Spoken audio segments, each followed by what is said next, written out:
si Jensen. Yang baru disetor itu larinya.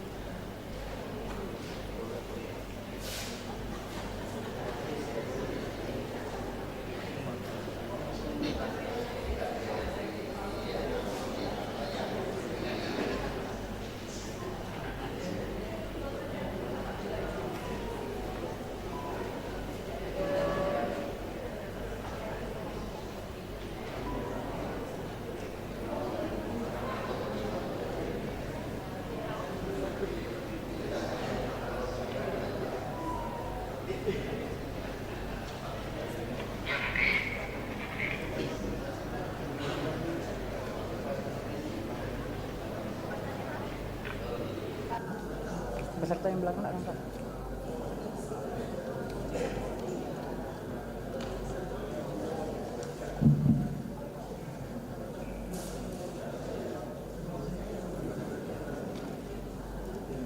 Ladies and gentlemen, may I have your attention please?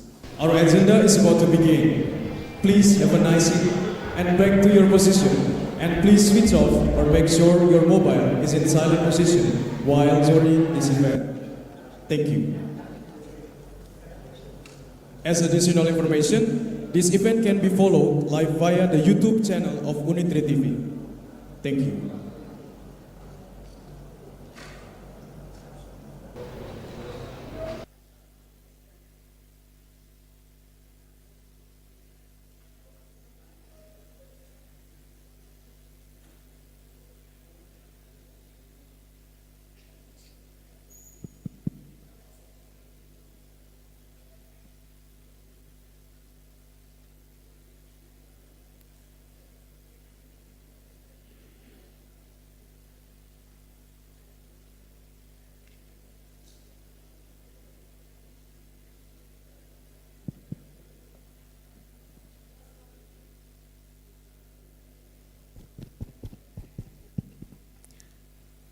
Assalamualaikum warahmatullahi wabarakatuh.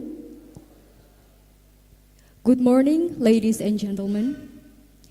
We are pleased to welcome you to this international seminar of Indonesian Biochar Association 2024 with the theme Biochar for Carbon Capture and Storage to Achieve Sustainable Development Goals. My name is Rizkiana Zahra and my partner, Johannes van Dem. We are honored to be your master of ceremony for today's event. We are delighted to have such a diverse and distinguished group of participants from various parts of the world joining us. A warm welcome to our distinguished guests and speakers who have traveled from various parts of the world to joining with us. Your presence is a testament to the importance of our theme and the global interest it garners. We also want to greet the participants from the Zoom meeting. We have some participants from Timor-Leste and some places from Indonesia. This seminar brings leading researchers, experts, and professionals who share a common passion for biochar for a sustainable environment. The knowledge and experiences that each of you brings to this seminar is invaluable, so we are excited about the rich discussions and collaborations that will unfold today. We would like to take a moment to express our immense gratitude to all the parties and the sponsors who have made this event possible. Without their support, we would not be here today. We are truly thankful to the sponsors, Yayasan Pendidikan Bina Patria Nusantara, Perum Jasa Tirta 1, PT Rizky Putra Kasih, Global Collection, UD Gilang, CV Megakarya, Toko Pancatunggal, Unitri, Unram, Unital, ABI, and Unitri TV. Before proceeding, we would like to remind you to put your cell phones on silence mode or switch off to ensure that our event runs smoothly and everyone has a productive and enjoyable experience. Let us officially begin our seminar with a warm and vibrant start. Without further ado, To set the tone for our seminar and celebrate our country-rich cultural heritage, we are honored to present a traditional dance performance. The Ruai dance. This dance is inspired by the legend of a king who had 7 very beautiful daughters. Unfortunately, the king's youngest daughter transformed into Ruai birds. And the Ruai birds, originating from West Kalimantan, is an important element for the Dayak people alongside the hornbill. The Ruai bird is also known for the beauty of its feathers, which adorn its body from head to tail. Please join me in welcoming the performers of Ruai dance.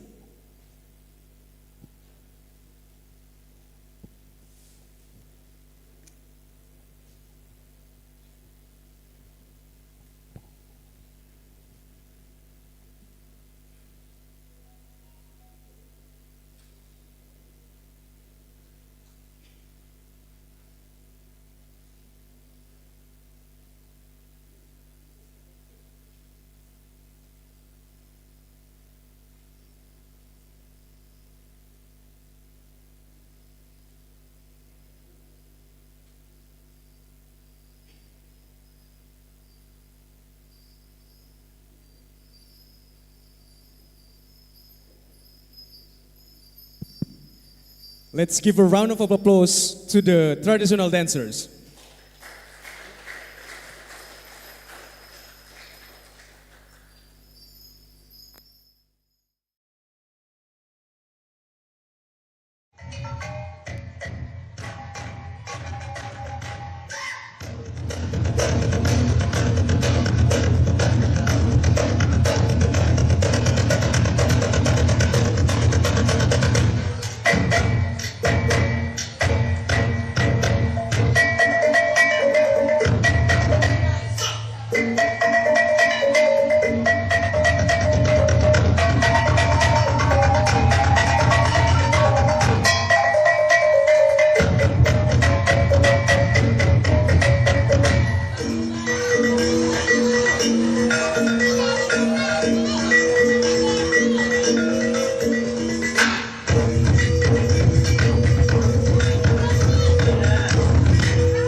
I'd like to invite everyone to stand up for the national anthem of Indonesia.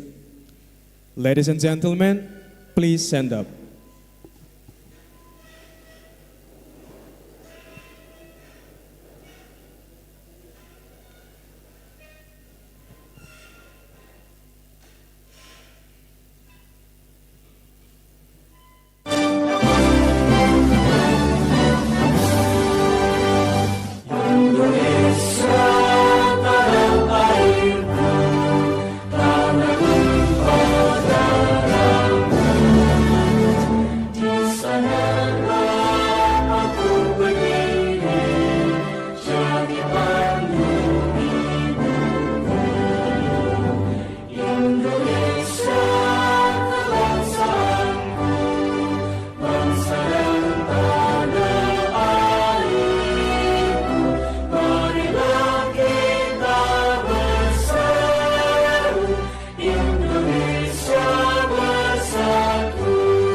Thank you.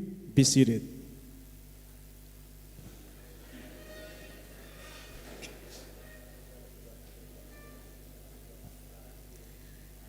Before we begin the seminar, I'd like to take a few moments to explain the rules for today's seminar.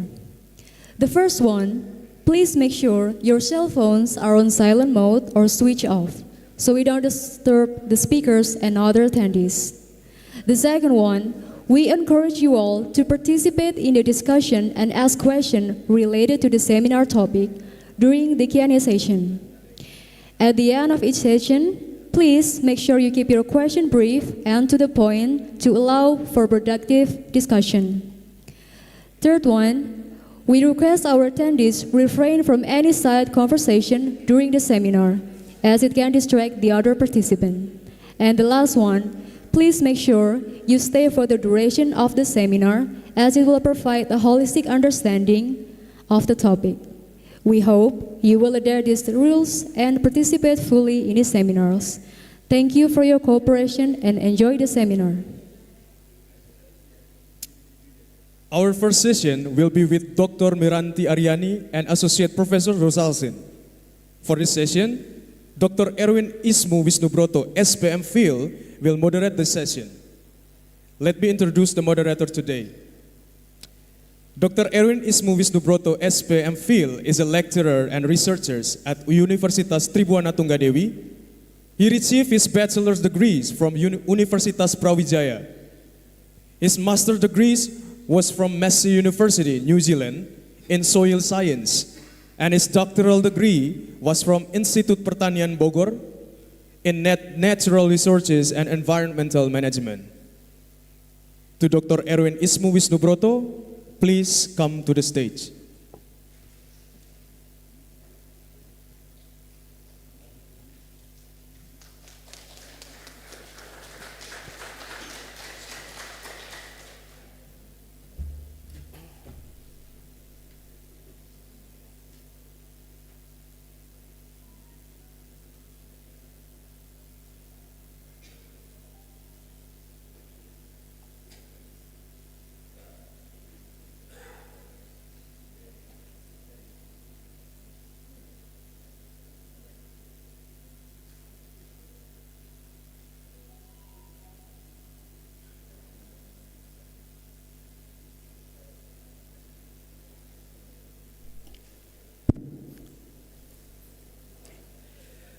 Bismillahirrahmanirrahim. Assalamualaikum warahmatullahi wabarakatuh. Good morning, ladies and gentlemen. It is my pleasure for me to guide you for the first session of the keynote speakers. Ladies and gentlemen, distinguished guests and honored speaker, Dr. Miranti Aryani from the Indonesian Agriculture Environment Standardization Testing Institute, Ministry of Agriculture, Republik Indonesia. Associate Professor Rosalind Abdullah, PhD, from the Institute of Biological Science from University of Malaya. Mr. Yasuyuki Okimori, PhD, from Japan Biochar Research Center, Ritsumeikan University.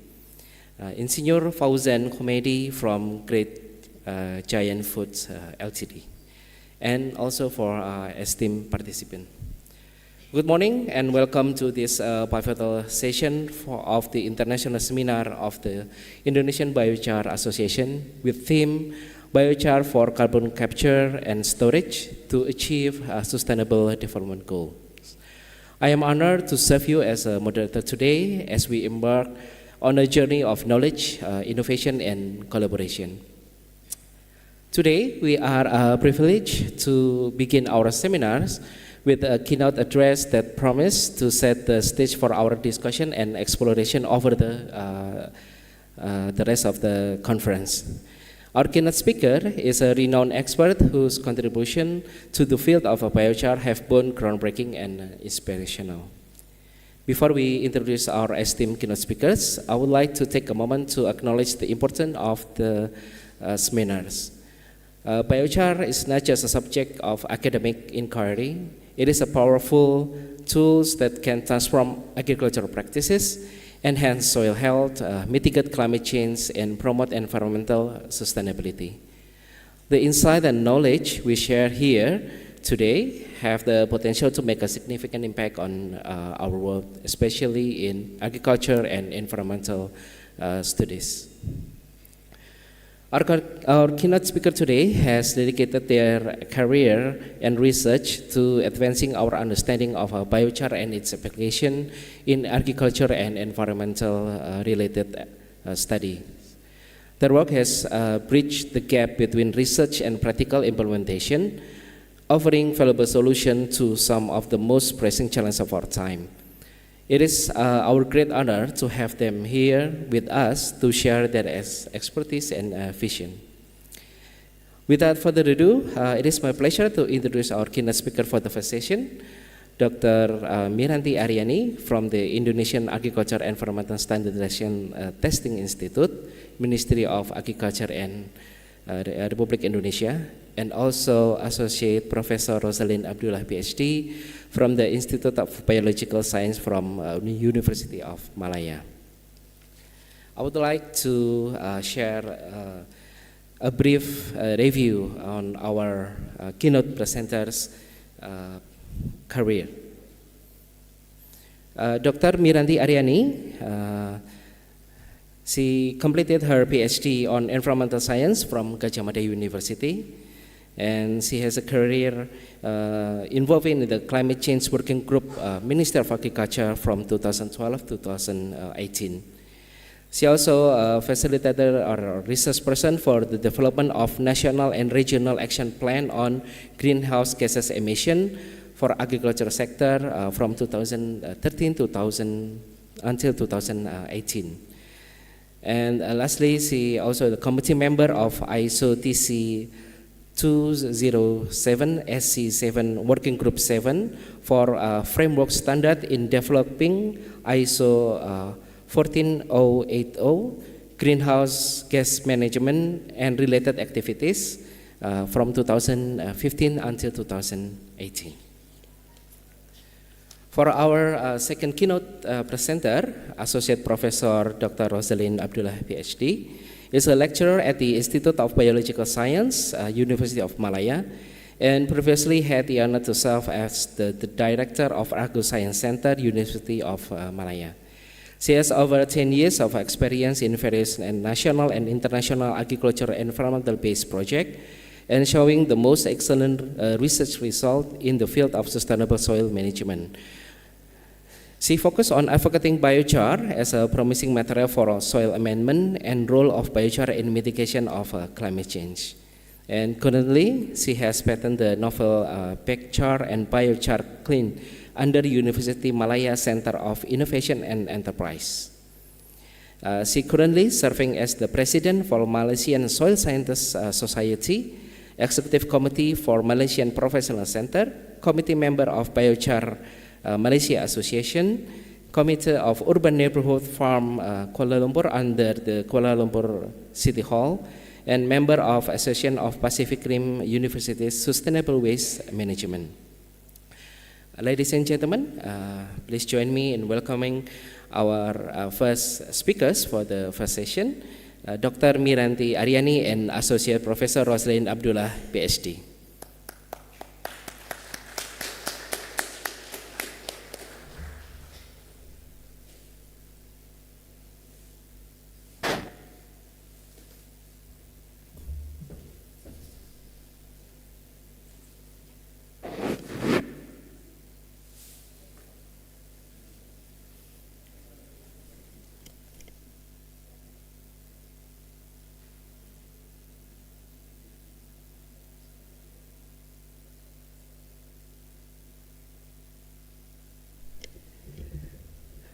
For our first session, Dr. Miranti Aryani will present her keynote speakers for this seminar. Thank you.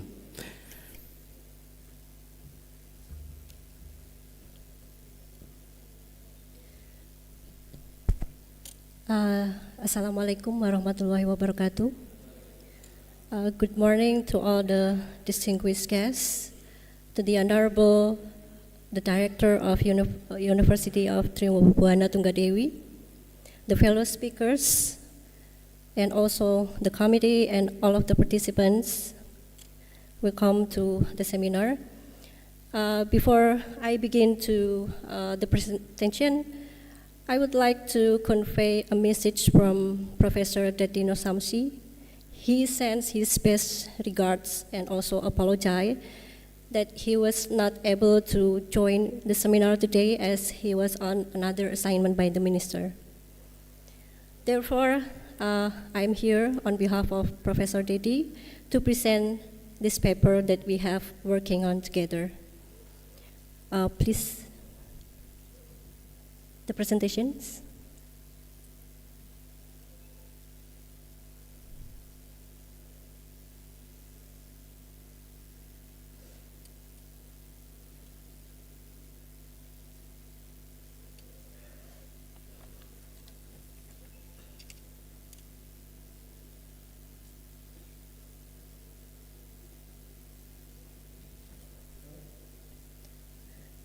This paper I would like to present today is the potential use of biochar as carbon sequestration and carbon trading. This paper we have prepared together. Our team is Professor Dedino Samsi, and then myself and Ali Pramono, Ibu Sri Mulyani, and Ibu Septalina Pradini. Next, please.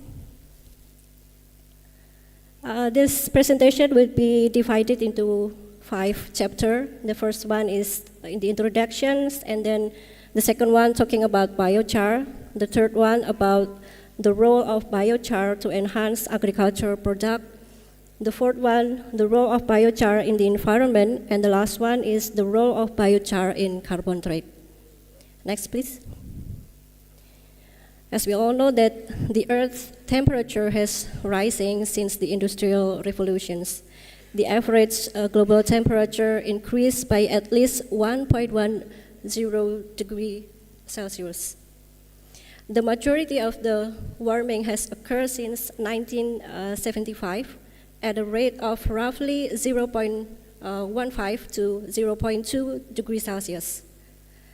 Since the industrial revolutions, the human activities have released a large amount of carbon dioxide and other greenhouse gases into the atmosphere, which has changed the Earth's climate.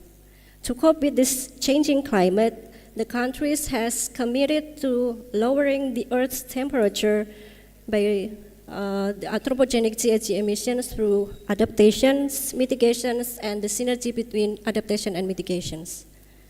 Next, please. This is the strategy to cope with the climate change. The adaptation are the actions that help to reduce vulnerability to the current or expected effects of climate change. And then the mitigations are the actions to reduce or prevent greenhouse gas emissions from human activities, including agriculture. The action include enhancement of carbon pools, such as the soil carbon sequestrations. There are also the synergy between adaptation and mitigations, and in some cases, the adaptation actions also has a co-benefit to mitigation, such as the implementation of sustainable agriculture. Next. The carbon sequestration is the process of capturing and storing atmospheric carbon dioxide. And carbon trading is the sale of credit that permit a certain level of carbon dioxide emissions. It is a form of carbon pricing to reduce the amount of carbon dioxide emitted to the atmosphere. Next, please. Sustainable agriculture is an integrated system of plant and animal production practices having a site-specific application that will offer a long-term, satisfy human food and fiber needs, enhance environmental quality and the natural resource, make the most efficient use of non-renewable resources and on-farm resources, sustain the economic viability of farm operations, and also enhance the quality of life for farmers and society as a whole. Next, please. Sustainable agriculture involves various sciences like the biology, ecology, and even social sciences. And the concept of sustainable agriculture is to develop agriculture practices that environmentally friendly, economically viable, and socially acceptable. Next. A recent breakthrough which may prove to be vital and use element of sustainable agriculture is the creation of biochar from crop residue. Next. Biochar is a fine-grained, carbon-rich, and porous product remaining after plant biomass has been subjected to pyrolysis process at a temperature between 300 to 600 degrees Celsius with little or no oxidants.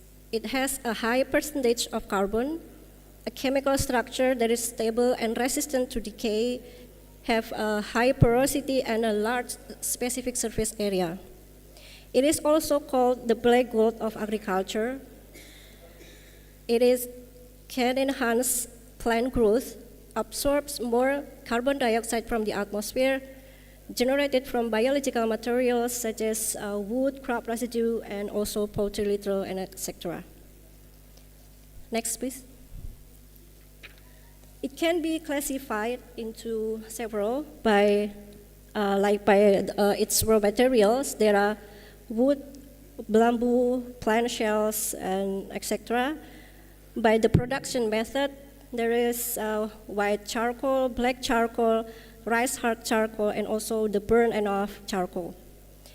It also can be classified by its shape, like the powdery, the chipped, and molded shape. Next, please. Biochar also can apply as a single soil amendment, but it can be mixed with fertilizer also. The application method, it can be used the homogeneous spreading. We can use the micronized biochar particles via drip irrigation and etc. Next slide, please. There are several roles of biochar to enhance agricultural product through several properties. The first one is increasing soil nutrient availability, increasing soil water holding capacity, decrease soil bulk density, increasing porosity, and improving soil aggregation. increasing soil microbial activity, improving crop yield, and also increasing carbon sequestration. Next, please. Increasing soil nutrient availability, the addition of biochar could reduce nitrogen losses by 30%. We have these several research results that it can be increase the soil pH, including nutrient supply of potassium, phosphorus, and also molybdenum. The biochar application without blended fertilizer increased the available of phosphorus in topsoil. And biochar from maize, it could release the phosphorus content when applied to the soil. Next slide, please. Biochar could also increase water holding capacity. Biochar improved the water holding capacity of soils and plant available soil water because as it's a large surface area. However, to achieve the significant effects of soil water availability, large amounts of biochar would have to be applied. Next slide. Biochar also could decrease soil bulk density, increase the porosity, and improve the soil aggregations. The soil bulk density could be decreased by 8% after the biochar applications, and then the soil porosity could significantly increase by 8% also. The aggregate suitability increased both in 8% and 25%. Next slide. Increasing soil microbial activity. So the immense surface area of the biochar has an extensive porosity of biochar provides a safe habitat for microorganisms, and this could promote the development of soil microbial activities. The biochar provides a suitable habitat for a large and diverse group of soil microorganisms. Symbiosis between effective microbes and plant root through the medium of charcoal promotes the growth of the plants. Next slide. Biochar also increasing the crop yield. There are results that state biochar could increase the crop yield by 40%. And then the biochar also could increase the coffee by 93%, maize by 90%, and bean by 70%. However, the efficacy of biochar in enhancing crop yields can depend on many factors such as the quality of the biochar, the soil type and soil texture, the existing soil conditions, and also the crops grown. Next slide. Biochar also could increase carbon sequestrations by increase the soil structure, made it more favorable for microbial activity, and yet it is stimulate the root secretions. Some of research result that after 3 years of application of biochar to the soil organic carbon concentrations may increase until 200% higher after 10 to 20 tons per hectare biochar applications. Next slide, please. The role of biochar in the environment. So the soil application of biochar is a potential option for climate change mitigation through the carbon sequestrations and also other agriculture and environmental benefits. Application of biochar into the soil not only sequestered carbon but also reduced the emissions of carbon dioxide, nitrous oxide, and also methane from soil. It is provide more suitable options for management of agricultural and forestry waste, enhancement of soil sustainability, reducing in fertilizer requirements, production of renewable energy, and several other environmental benefits. Next slide, please. The role of biochar in carbon trading. Carbon trading is a market platform to buy or sell carbon credit. while the carbon credit is a permission to generate and emit 1 ton of carbon dioxide.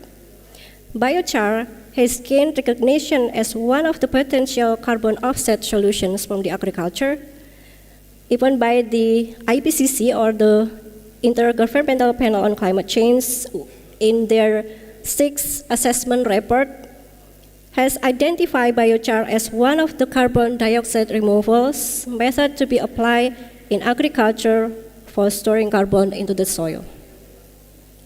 Next slide. Carbon sequestration potential from agriculture's biomass. So we have tried to calculate the biomass that we could produce into the biochar, like from palm oil, and then from rice, and then from maize. This one is from palm oil. There are empty fruit bunch and palm oil fronds. So if all of these agricultural waste are used as biochar, the potential of soil carbon sequestration is about 60.6 million tons CO2 equivalent per year. We use the calculations, the methodology as it in the IPCC guidelines in 2006. We have the previous slide, please. We see here from the palm oil, from the empty fruit branch. So if the palm oil product in Indonesia is about 45.8 million tons per year, and then the 0.33 is being the empty fruit branch. And then the carbon sequestration's potential is around 10 million tons of CO2 equivalent per year. Meanwhile, for the palm oil fronts, with the area of planted palm oil is about 14.8 million hectares. 140 is trees per hectare for palm oil, and then there are 12 fronds per trees. Then the palm oil fronds biochar has the carbon sequestration potential for about 30 million tons of CO2 equivalent per year. Next, please. From the rice, we can use rice husk to make as a biochar, with the estimated yield of rice in Indonesia is 54.35 million tons per hectares. With the 0.2 is being the rice husk, it is calculated to has soil carbon sequestrations for about 5.3 million tons of CO2 equivalent per year. And then for maize, with the harvest area near 2.5 billion hectares and the productivity around 5.07 tons per hectares, the 0.3 is being the corn crop. It has the soil carbon sequestration potential around 31.6 million tons of CO2 equivalent per year. Next slide, please. And this what is the application of biochar in Genta Organic Program by the Ministry of Agriculture in 2033. The Ministry of Agriculture has developed this program in several provinces, and we can see here that the application of biochar by 0.1 to 1 ton per hectare combined with 2 ton per hectare organic fertilizer could increase the yield by 4 to 31% on specific locations. Next slide. And this one, because we have talking about the carbon market, carbon trading, and also the carbon pricing. So Indonesia has launched the national determined contributions, or the national target to reduce the emission reductions by 2030. We have the enhanced NDC in 2022, which agriculture is one of the sector that has targeted to reduce the emissions. These NDC targets were then regulated in carbon pricing schemes with the launch of Presidential Decrees number 98, 2021. Next slide. This is the implementation of carbon pricing in Indonesia. We have the regulation of the Presidential Decree number 98 in 2021. In this regulation, there are three mechanisms in carbon trading. The first one is through emission trading and the GHG emissions offset. The second one is the result-based payment, and the third one is the carbon levy. And also, it has mentioned in the regulation that other mechanisms in accordance with science and technology could also be acceptable. Following the presidential decree, some minister has launched regulation for each sector. The first one is the Ministry of Environment and Forestry regulations on carbon pricing, the Minister of Energy and Mineral Resources regulations on carbon pricing in electricity generation, the Minister of Finance regulation on tariffs and base of carbon pricing, the Ministry of Finance regulations on methods in calculation, collection, payment, reporting, and mechanism of carbon tax and carbon tax reduction, Coordinating Minister for Maritime and Investment Affairs regulations on a structure and work on carbon pricing steering and implementation committee, while the Minister of Agriculture regulations on result-based payment in agriculture sector is still in progress. Next slide, please. So we have arrived at our final presentations. There are several conclusions that we have stated here. The first one is biochar is made from agricultural waste biomass through pyrolysis process. Biochar application into the soil increase soil nutrient availability, increase water holding capacity, decrease bulk density, increase porosity, and improve soil aggregation, increase soil microbial activity, improve crop yield. Biochar mitigated GHG emissions like carbon dioxide, methane, and also nitrous oxide emissions. Biochar also acts as a stable carbon pool to sequester carbon dioxide emissions for a longer period of time, like 100 of years. Biochar made from agricultural waste has many potential to participate in carbon credit schemes through increased carbon sequestration and decreased potential GHG emissions. Biochar made from palm oil, rice, and maize contributed on carbon sequestration for about 60.6 million ton CO2 equivalent per year in total. Thank you. I guess that's all what my presentations today. Looking forward for fruitful discussions, and I'll give it the floor to the moderator. Assalamualaikum warahmatullahi wabarakatuh. Waalaikumsalam warahmatullahi. Yeah, you can just program. Okay. Thank you, Dr. Miranti. It's very inspiring for the presentation. If I can just a little bit summarize on what Bu Miranti has shared for us today, this morning. So biochar, we know, I think most of the researchers and attendees on this conference are related to the research on biochar. So we know that biochar is one of the alternatives to combat climate change by increasing the soil carbon sequestration. By converting organic waste into biochar, by converting organic waste into biochar with the pyrolysis process, it will lock the carbon content that can be released to the atmosphere from the organic matter decomposition.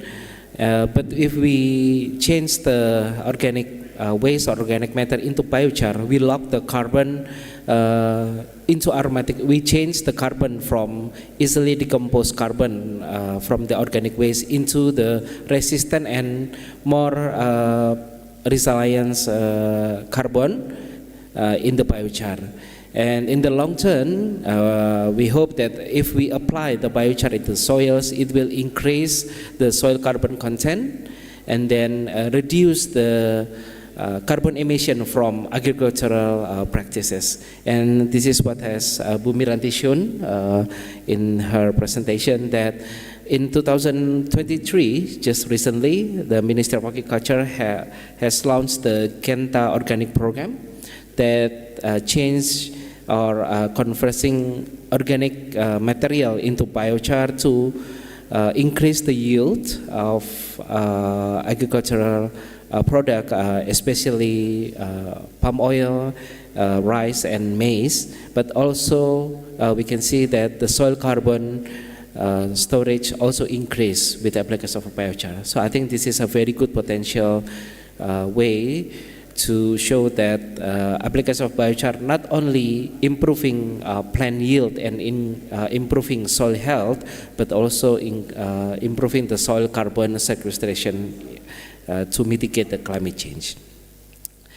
For our second presenter, I would like to give the time to Bu Rosalind, Associate Professor Rosalind, please.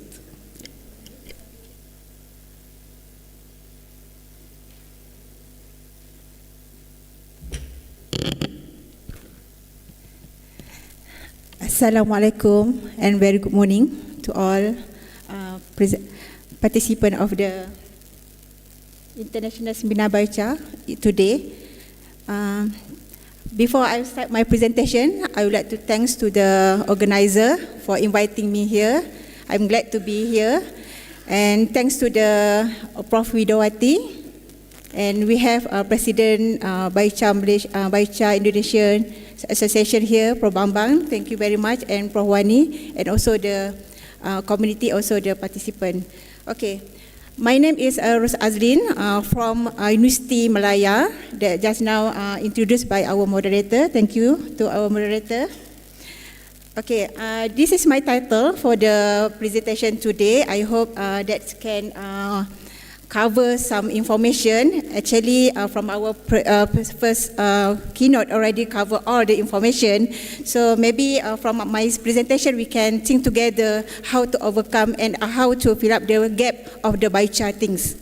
So today, I'm from University Malaya, located in Kuala Lumpur. And then also together, I'm also from the Malaysian Biochar Association. And at the same time also President of Malaysian Society of Soil Science. So here I want to share about me that when we're talking about the soil science, we need to find a tool how to improve our soil. So biochar is a very good material to improvise the soil. So the agriculture waste, forest biomass, waste, wood waste, and animal manure can recycle into valuable products such as biochar. And we see the recent years, biochar has emerged a promising soil amendment due to its unique physico-chemical. Please, before the slide. And then, but the problem is, even though we highlighted about the biochar, it's a good material, but in Malaysia itself, the practices by using a biochar still not utilized in our community. So with that, we established our association since 2014 to give an awareness about the research and also to apply biochar to our community. And next slide. Okay, from my background about the biochar, I'm started from introduce the biochar by the application for the commercial biochar to the soil amendment, and I figure out the limitation application of biochar in terms of cost, production, and scalability of the biochar. Then the next research that I overcome is to enrich the biochar to formulate it. And because the main problem of the farmers doesn't want to use biochar because of the cost. So if you can reduce the cost of fertilizer, and then we not replace the fertilizer, but at least we make it half, or maybe reduce the percentage of fertilizer, and we reduce the cost of the farmers, they can accept the biochar as one of the organic material. So this is the one my niche research interest currently about the biochar. For next. So problem statements that I always highlighted when I give a speech about biochar. First, we're talking about the biomass waste. We are the agricultural country, and agricultural sector is the main activity in Malaysia. So we produce about 168 million of ton waste. So where the waste goes? So biochar is one of the material that's good for the recycle. So this is the problem statement that we need to highlight. Why we need to convert our waste to the biochar. Number two, of course, climate change.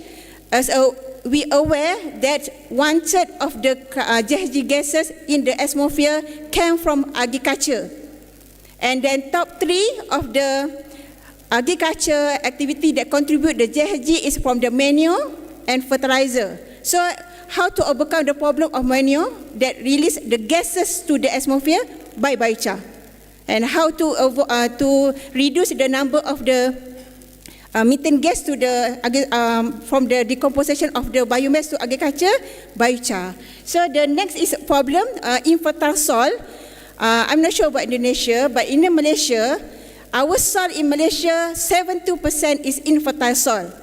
Even though you can see mostly our soil in Malaysia deep soil, meaning you know the meaning of deep soil, meaning that you cannot see the rock until the 1 meter of depth.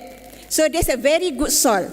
Even though we can see that soil is very good, we still declare it's infertile soil, because the first thing first we need to think about the fertility soil is pH, and normally our soil in Malaysia is acidic. Automatically we declare infertile soil. And the range of pH in our soil in Malaysia is less than 5. So we need to overcome this problem, because first, for land preparation for the agriculture, we need to add liming, for example, as a soil amendment before you transplant your seedling. The plant nutrient, we cannot uptake the nutrient if your soil is acidic. So this is the problem in Malaysia, infertile soil. Is it we want to use liming over and over again?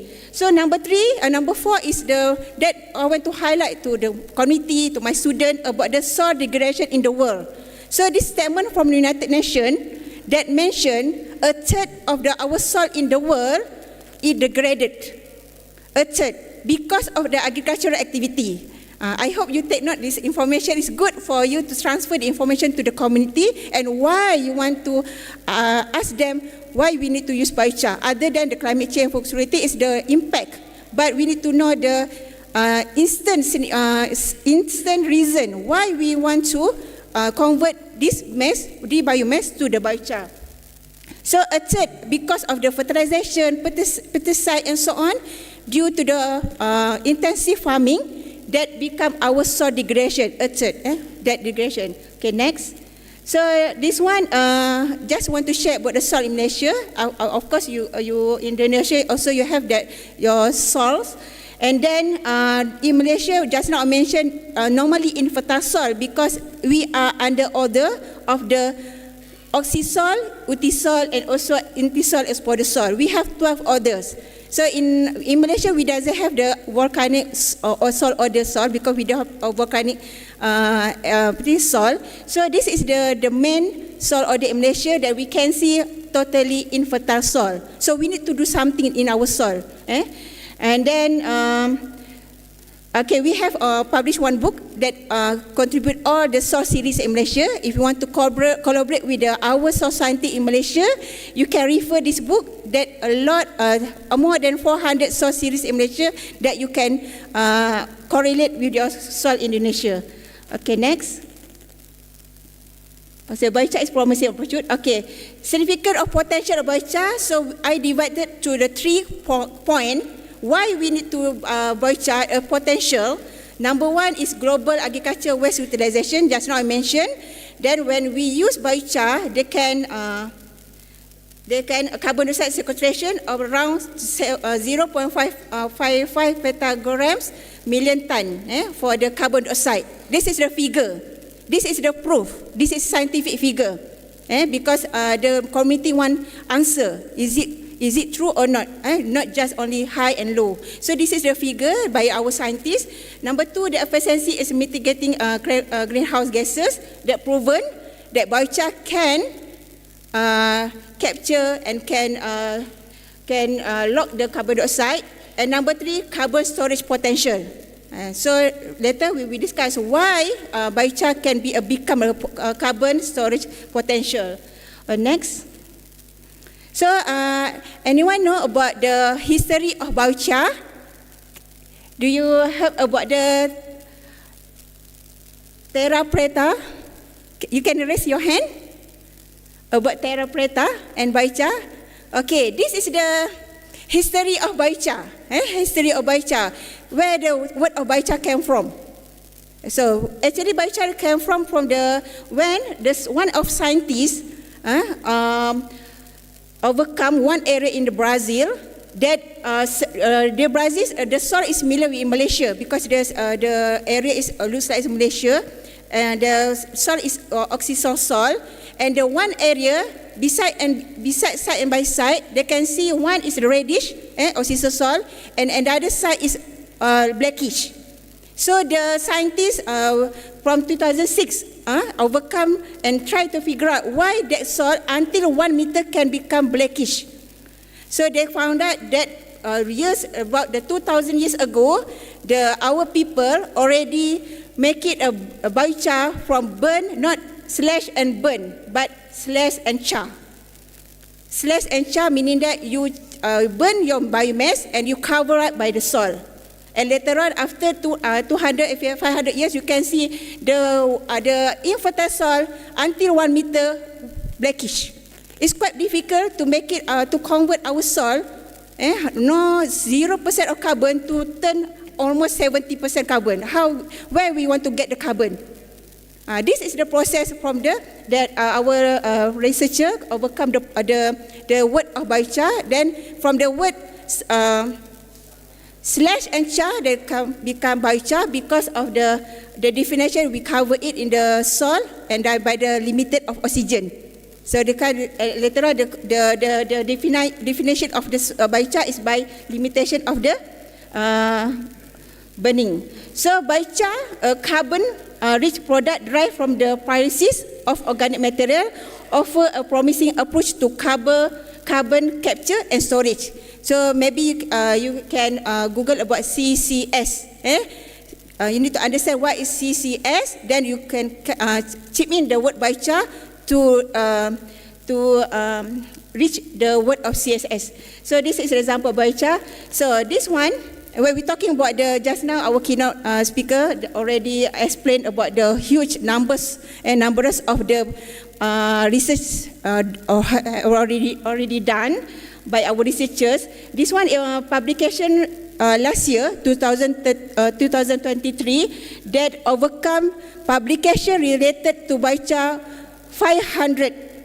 By the article itself, 4,909. You can see too many, a lot of the publication about biochar. That means biochar is very good for the already proved. It's very good to the community, to the industry, and so on. So this is the one of the proof. You can find it this article. No need to explain the effect one by one. But this one I want to share. This is proof that our biochar already not recently. Since 2006, they already overcome the research about the biochar and increasing cumulative of the publication. This one including Malaysia, our article is more than 200 and including my paper almost more than 20. Okay then. Okay, biochar's application a pathway in carbon capture and storage. So this is the mechanism of the biochar application pathway, carbon capture and storage. So when you put a biochar in the soil, they can store your carbon. Then over the time, we call it soil carbon sequestration. And then they can capture the carbon dioxide for the atmosphere. So this one is the very nice diagram that explains about the carbon capture and storage about the biochar. And the next, okay, this is about the diagram. Okay, better next slide. Okay, I just want to know, anyone seen about this? Seen this slide? This slide? Anyone? This slide? Have you seen this slide? Have you? Okay, this one slide. If you want to know the answer, why biochar is good as a mitigating of the carbon dioxide, why biochar is good for our carbon credit, why is biochar good for a lot of the function. So you need to understand the mechanism of biochar during the production. So this is the very famous diagram established in 2006 from our pioneer of the biochar researchers. Then the highlight here, at the left is the carbon neutral. This is the normal mechanism of our tree, planting of our tree without biochar. And the right is we see the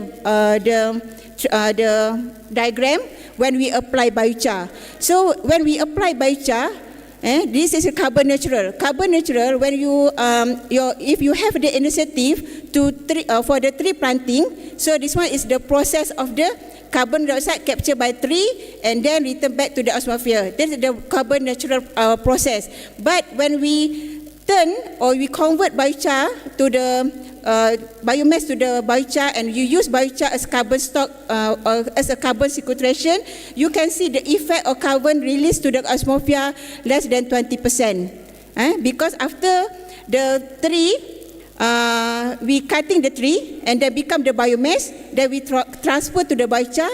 Then during the process policies, we already save 50%. And another 50% to bio oil. And then after the 50%, you become the carbon stock, carbon storage, and the rest will be goes to the atmosphere. So this is the diagram that we need to understand before we want to highlight the benefit of biochar to the environment. So why biochar can lasting in our soil? Because when we convert biochar convert the biomass to biochar with the pyrolysis system, they can become a carbon stable here. You can see the diagram there. With or without conversion, the biomass become the stable carbon. Okay, next. Okay, this one is you can find this diagram in the Initiative Biochar Association. A lot of information about the biochar. This is diagram, the first diagram that's making us understand about the biochar production from the biomass, and then you convert it by the pyrolysis and go to the soil and go to the bio oil. How many percent we keep the carbon? How many percent we release to atmosphere? Okay. So next. So the example of the biochar plant in Malaysia that we already enhanced the information to the industry. Next. Okay. Before we talking about the carbon stock and we talking about the carbon capture. So we need to know about the process of the biochar production. So because the definition of biochar from the biomass to the biochar, and then biomass is many biomass, and then different biomass will be effect to different quality. So this one is the factors that make it your biochar is good biochar, quality biochar is not good quality biochar. So if you are intend to be a industry sector, you want to be an entrepreneur to produce a biochar, so this is the parameters that you need to take account, which is by the method of the pyrolysis. We have slow pyrolysis, fast pyrolysis, we have gasification pyrolysis. So you need to choose which one the best for your biomass. Number 2, the heating temperature. Different quality. For example, with your waste is more fibers, the time is lowest compared the hard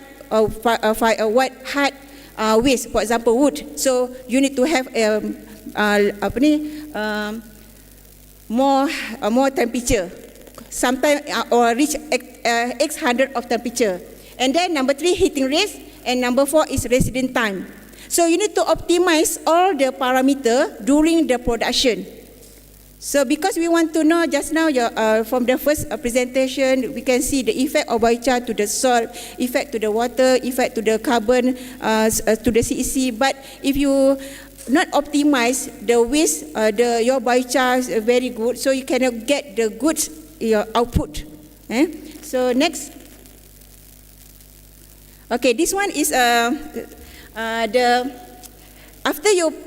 during the optimization of the biochar, I already list all the parameters that you need to take account during the optimization of production of biochar. Number 2, this is the must element that you need to monitor during the production of biochar. Number 1 is total carbon content. For example, for the rice husk, carbon content less than 50, and then if your waste is more hard wood, you can get more than 50%. Because according to IBI, Initiative Biochar International, definition of biochar, your carbon content more than 50. So you need to optimize it. If your carbon is less than 50, meaning that your biochar is not good quality biochar. So first thing first, you need to monitor your carbon content. So and number 2, you need to know the HC ratio or oxygen C ratio. This one you can use by FTIR and NMR to see the stability or thermal stability of your biochar, because a low atomic ratio that shows the good quality biochar. So next slide. So this one, the diagram that from the FTIR or from the NMR, you can get the aromatic structure, and also they can see with the low result, they can show the good quality biochar. Next. So number 3, this one is mass parameter for the good quality biochar. We call it fixed carbon and volatile matter. We have just one experiment you can get for data that shows this good biochar. You can get the high stability carbon for the biochar. Number 4, you need to measure the thermal stability index. This one you need to know the biochar stability of the physical chemical properties. And next. This one is very important because when I give information to the student and community, the difference between another organic material compared biochar, because of this is the beauty of biochar. Because for the compost, vermicompost, another organic material, doesn't have this kind of the properties. Because after during the process of the pyrolysis, you can get the high porosity pore size distribution, and also the particle size and surface area is quite large. So as I mentioned just now, different biomass, different properties, and you need to take account the factors just now I mentioned to get a better porosity size. So just because the effect of the biochar to the soil, because of the can trap microbe and so on, this is the reason why biochar can become a good soil amendment, because of the size of porosity. Bigger size porosity, much better for the biochar properties. Next. And the last, you need to have TGA instrument to check the thermal stability, and the last one is biochar pH and CEC. So biochar pH is just now mentioned about the acidic soil, about the cation exchange capacity of nutrient in the soil. So because of the biochar, normally after we convert to the biomass to the biochar, the pH is alkaline. The pH is alkaline. So when you add to the soil, they can help to increase the pH. This is the beauty of biochar. And then CEC, and with the CEC, because for example, for the sandy soil, we need to have organic material that can help to retain the nutrient. So biochar is one of the materials very good because high CEC. So these are the list X parameters if you want to produce a good quality biochar, and this one must parameters to observe the good quality biochar. Later on you can get a good result after you apply to the soil or water and so on. So next. Okay, biochar for soil carbon sequestration. I think from the first presentation already explained the effect of biochar to the application. So biochar can increase soil organic carbon, biochar can inhibit microdegradation, biochar can alter the microbial community. Because why? Because of the X parameters just now we monitor. Because of the porosity, because of the pH, because of the CEC, because of the stability and so on, they can become the soil carbon sequestration depend on your quality of biochar. Next. So this one are numbers of the publication from the 5,000 publication that appear under Scopus that studies about the effect of biochar in terms of pyrolysis, in terms of the application, and in terms of the absorption. You can see the three keywords. This is the main interest from our researchers because of the beauty of the biochar. Next. Okay, this one just three slide about the effect of biochar to the land. When we're talking about the biochar can capture the carbon. Number one, how the biochar can capture the carbon. This example of the diagram of nitrogen dynamic. When you apply biochar, they can hold the nutrient, and then later on they can become a sequestration because biochar is carbon, stable carbon in our soil. Then slowly they can retain the nutrient, and then can give uptake to our plant. So this is the dynamic of the nutrient dynamics because of physical chemical absorption of biochar to our soil. You can see and then this is a study. The next one from the SEM picture. This is a study from my students that just now mentioned. First 5 years, I tried to explore about the biochar properties. Later on, I tried to enrich the biochar. This is a study from my student by inoculate of the Consortium bacteria to the biochar, into biochar. So we call it, and we name it an innovation, we call it Biochar. I just want the award because when you participant, any innovation exhibition, when you bring the name of biochar, you have a big chances for win, from my experience. Because it's quite a new novelty and so on. So this one you can see from the big porosity, when then the bacteria and the biochar become the house or home of the bacteria because of the porosity of the properties of biochar. So this one they unique. Why? Why just now we mentioned they can inoculate of the microbe, we can enhance the microbe community because of this fundamental. And next. Okay, this one two case study in Malaysia. In Malaysia we have breeze soil, the natural soil, we call it breeze soil.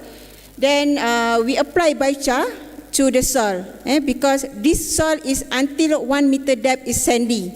So we cannot buy a lot of the organic amendment applied to our soil become healthy. But with the biochar, with the small amount compared to another material, can give a significant result. So this is one of the how to overcome the national problem. We call it breeze soil. Another problem, next slide, is the next slide. This is an example of picture from my student when compared fertilizer only and then and the left 50% fertilizer plus biochar. Then you can see the difference of the growth of the corn for the first cycle at the sandy soil. Okay, next. Another problem that we can solve by biochar is this kind of soil. This is the national problem about the soil. We call it acid sulfate soil because this soil is natural in our soil, natural, and then the pH is range from 1 to 3, very very low. So normally we need to put more than 4 tons per hectare liming, become only minimum yield of paddy. And then sometimes this area is beside area of the healthy soil and unhealthy soil for the kind of soil. So biochar is one of the materials very good for the how to overcome this kind of the soil. Okay, next. Okay, challenges and limitation for the biochar, because just now I'm talking about the properties of biochar. You need to know the properties and the quality. Then later on, you know that you can apply to the soil, they can become carbon stock, and then later on, by the time they can become carbon sequestration. But that we facing the challenges that maybe we can discuss today how to overcome the problem. Number one, we're talking about the feedstock availability and sustainability. Even though just now I mentioned in Malaysia, our waste is almost 200 million, but that because of the awareness of our society for recycle of the waste, we cannot sustain production biochar because we have another interest to use that waste to another material. So sometimes we cannot sustain the material. Number two, production cost is the major problem.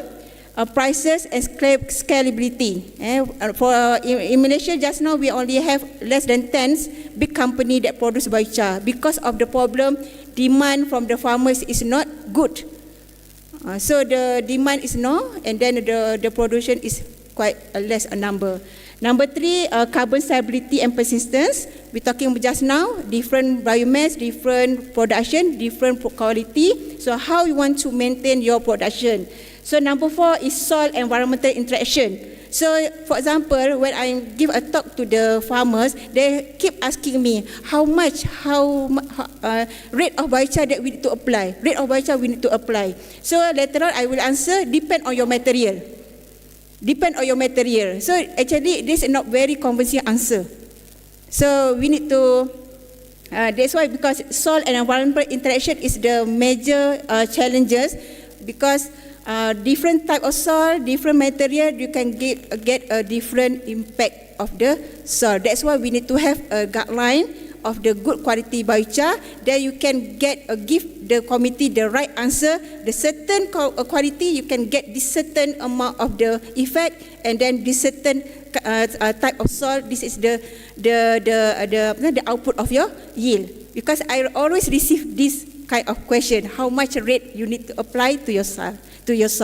So my answer normally, if you want to apply your biochar to the lands, range is 5 to 20, not more than 20. 5 is okay, because from the literature review, 5% already shows the significant difference when you apply this biochar to the soil, but more than 20% is not profitable to the farmers. Cannot return the ROI to the farmers. So not more than 20%. Actually, when we talk to the industry, 20% they already calculate in the head, and they said, oh, expensive. So maybe we can say 5 to 10 is better. 20 is quite expensive, because 1 ton is in Malaysia, 1 ton equivalent to 1,000 ringgit, 1,600 ringgit price of biochar. So 1 kg equivalent to, you can calculate in Indonesia, 1 kg around RM1.50. That's why it's the cheapest price of the biochar. So if you mention you want to apply 20 ton per hectare, you calculate it. So these are challenges for the biochar to apply to our farmers. The next slide.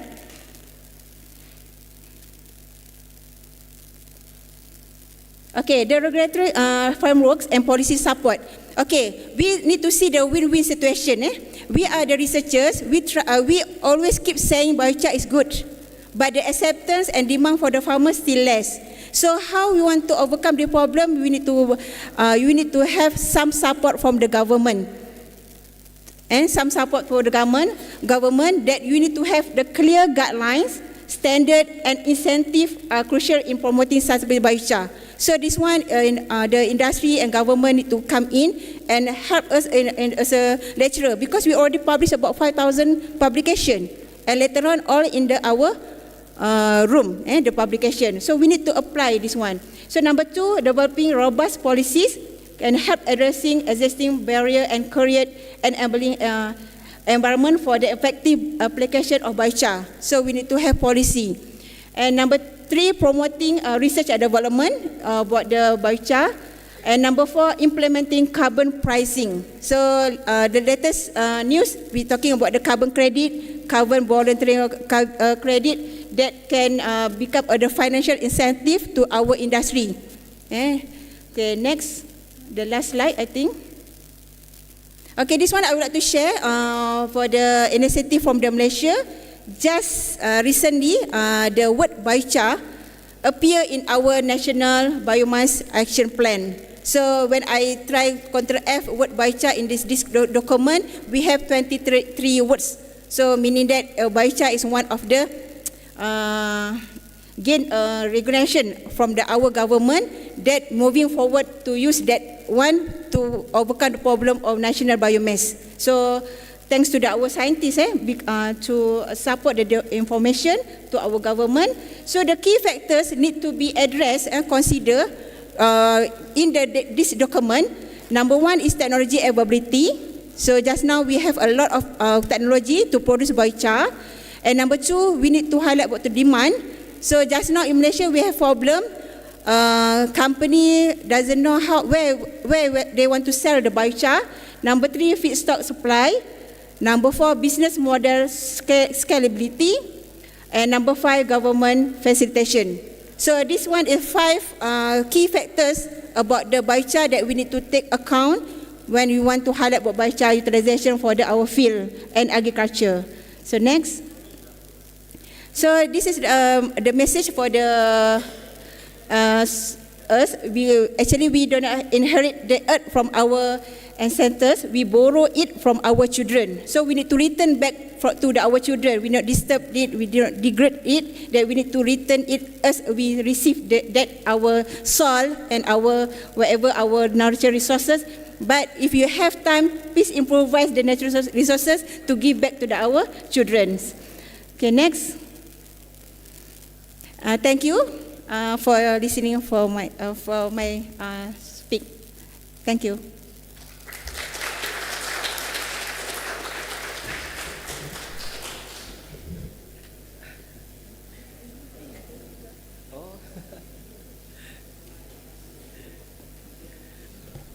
Thank you for Associate Professor Rosalind. I think it's very interesting. We learn about how biochar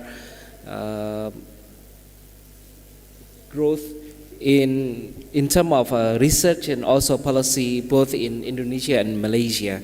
So we can see from the 2 presenters that their acknowledgement of the importance of the biochar, both in agriculture and environmental management, especially in a greenhouse gases mitigation strategy, using biochar for carbon capture storage, both in Malaysia and Indonesia. Ladies and gentlemen, just a quick word from the organizing committee. We now enter the coffee break session, but the coffee break session will be delivered to our room. So we will continue for the next keynote presenter for the second session. For question and answer and discussion, I will lead into the after the 4th presenter finish his presentation, and then we will have a discussion. We go to the second session of the keynote presentation. Let me introduce our 3rd keynote speaker for this international conference, Mr. Yasuyuki Okimori, PhD. He's currently a visiting professor in the Japan Biochar Research Center in Risutmaikan University. And he is also a chairperson in the Japan Biochar Association. A brief background about Mr. Yasuki, PhD. From 2023 to present, he is a visiting professor at the Japan Biochar Research Center in Risutmaikan University. And from 1992 until 2022, he is a Chief Manager Division of Overseas Marketing at Kansu. So I would like to invite Mr. Yusuke Okumori to come to the stage.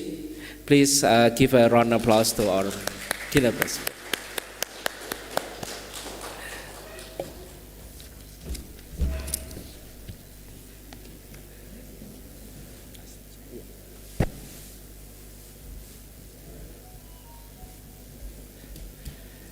Recording stopped. Ladies and gentlemen, for our fourth keynote speakers for this international conference, I would like to introduce Mr. Fauzan Kumaidi, Technical Advisor for Plantation and Research and Development at Great Giant Foods Ltd. Since 2019, Mr. Fauzan has been trusted to become Technical Advisor for Plantation and Research and Development, as well as the Head of Research and Development at the Great Giant Foods Ltd. Previously, he started his career at the Muhammadiyah University of Yogyakarta as an education staff in 1988. And driven by his desire to nourish people's life, he has continued his passion for the Great Giant Food Ltd. The Great Giant Food Ltd is one of the leading agricultural industry for pineapple production in Indonesia. Mr. Fauzan has expertise in plant cultivation management, especially in tropical fruits, supported by his remarkable achievement course and trainings. I would like to invite Mr. Fauzan Kumaidi to come to the stage for delivering for the keynote speaker for this international conference. Please welcome Mr. Fauzan Kumaidi. Please give your warm applause.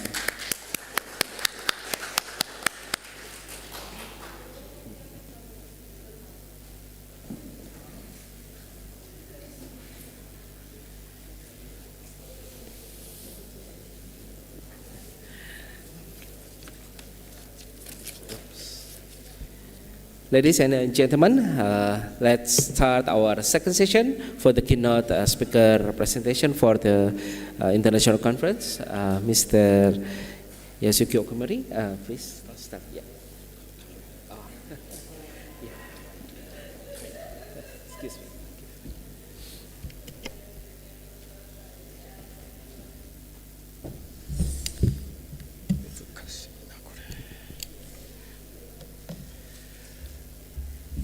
Hello, I will start.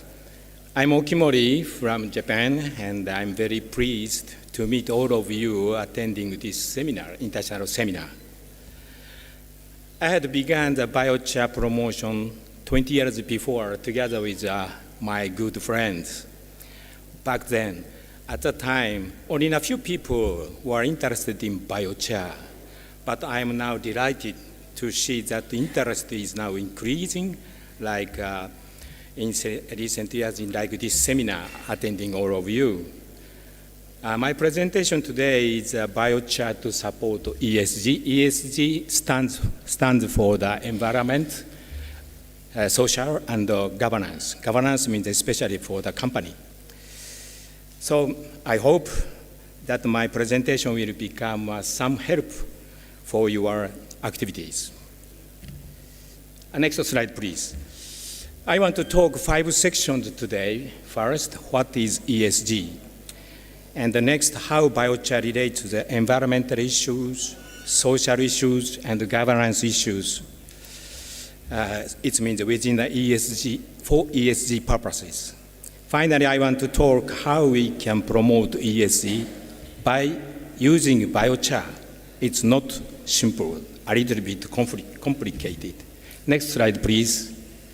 First, what is ESG for, it's ESG. Through business activities, maybe there's some attendee from the companies, companies inevitably impact these factors.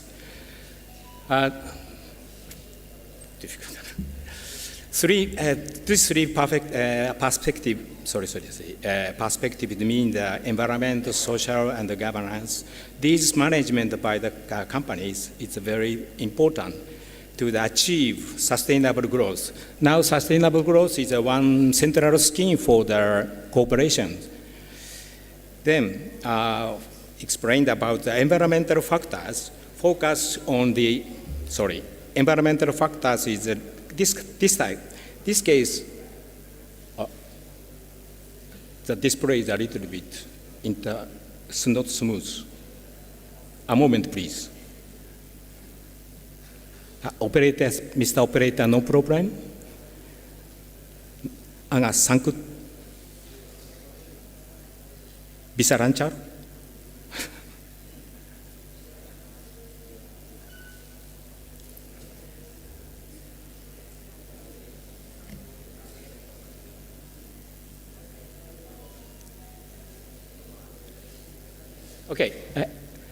Okay, time is very limited, so I will continue. Environmental factors, it's focused on the natural environment like the global warming, biodiversity, and waste treatment. Social factors, it's refer to the individuals and the communities, like as the governance,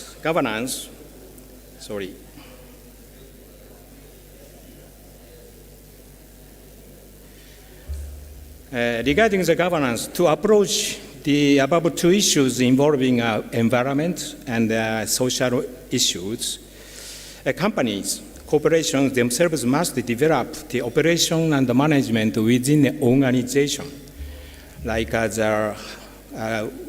independence of the board of directors and stakeholder, dialogues with stakeholders, and the information should be transparent. Next slide, please. Thank you. Since 2020, ESG investment has been increasing.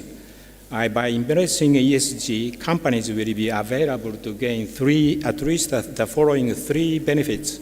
One is from the upper, reduced business risks. Second, enhanced competitiveness. And the third, it expanded opportunities of fundraising. Especially the second part, the enhanced competitiveness. Commitment to sustainability contributes to the enhancing a company's brand value and evaluation. This is important to gain the trust from consumers and your business partners. Next slide, please.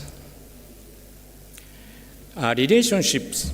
What is the relationships between biochar and ESG? Please look at the left illustration.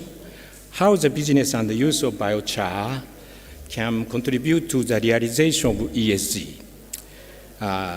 It's involving three factors: environment, social, and governance. First, environment. Biochar, it's promote two effects. Previously, speaker already explained two aspects. One is soil improvement and atmospheric CO2 removal. It stands for the CDR. Social matter, using biochar in open eco-brand crops. For a new word, later I will explain. Carbon credit and the cool village scheme, it's also our idea, later explain. So they will contribute to the narrowing the gap between the urban area and the rural area. This is a key point. So the third one, in particular, in this between the environment and social, this relation is strongly and mutually related. related. Okay. The third, corporate governance. It allows a clear CO2 reduction targets and advanced declaration of carbon negative implementation for the companies. Subsequently,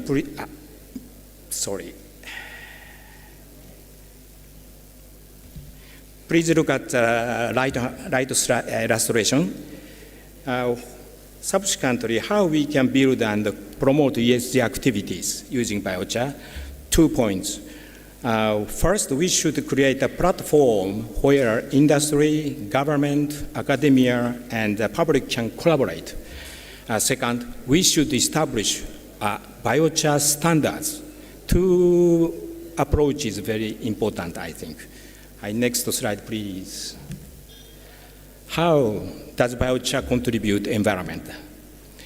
Next slide, please. As the previous speaker already declared, the biochar definition of biochar already declared, so I omit it. Biochar has two big environmental effects. The one is improved soil. Second is CO2 removal from atmosphere. These two environmental effects I explain from the regarding how improve soil shortly, because already Professor Rosales-Ring already detailed explained. Improving soil. This is a chain of applying biochar to farmland in case of Japan. The method of spreading biochar practically is not uniform. The left slide, it's a ridge, applied to the ridge. The right slide is a whole surface, like as a paddy and wheat. So it varies. Spreading method also varies. And it also differs depending on the type of crops, between the ridges and the whole surface. So biochar's effects are not uniform. But however, overall, there are no negative effects. This is important. Then please remember that biochar is a soil conditioner, not a fertilizer. Should be add some nutrients. Next slide, please. This is in the case of biochar application to trees. On the left illustration, biochar was used to help recover. Next slide, please. Hi. Biochar application to trees. Left slide, the biochar used to help recover the growth of the declined trees. On the right illustration, biochar was added to the holes where pine seedlings would be planted. In both cases, the application of biochar is promote root growth and root establishment. For plants, it's important to produce many fine roots, and biochar helps with it. Next slide, please. Another effect of biochar is for global warming, a global warming issue. Next slide, please. This slide shows the carbon amount on the Earth remains constant. Back one slide. Please back one, yes. And this carbon on the Earth is found in the usually 4 locations. Look at from the above. At first, it's atmosphere, then the down, it's oceans. And so to the look at the left, plants and the soil, and down the bottom is deep in crust. These 4 locations, usually carbon is retained. Usually this carbon is move and circulates these 4 locations. The problem is, please look at the left side of the black bar. Due to the human activities, fossil carbon in the crust is being unilaterally released to the atmosphere. The carbon never escapes from the atmosphere. Therefore, the atmosphere is accumulating CO2 like a balloon. Therefore, it is very natural. Please look at the right bar, allow. It's a very natural idea, artificially sequester CO2 from the atmosphere. This is now a very urgent material. And please, next slide, please. This is a process to remove CO2. Please look at the right illustration, like as a tree. First, atmospheric, please look at from ATAS and upper side. Atmospheric CO2 is absorbed into plant bodies through, as you know, photosynthesis. Then the carbon is synthesized as a carbohydrate such as cellulose and so on. Next, when carbonized, the carbon in plant, slide is back, okay. When carbonized, the carbon in plant body is synthesized aromatic carbon. The aromatic carbon bonding is strong and resistant to separation and making it biochar difficult to decompose. So biochar, its lifespan is longer than 100 years. Furthermore, 20 to 50% of the carbon in plant body remains intact. On the other hand, please look at left side of the illustration. As long as the human activities continued, we need consume a minimal amount of energy. It illustrates blue band, allow band, resulting in that some CO2 amount remained. Biochar play a role to offset these remaining emissions, and consequently net zero can be achieved. This is a biochar's role, important role. Next slide, please.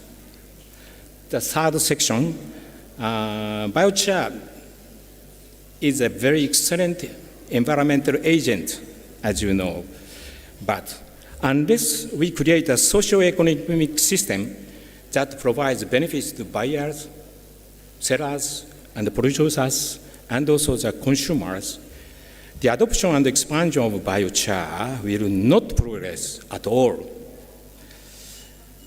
Next slide, please. I know, sorry, it's a little bit small character.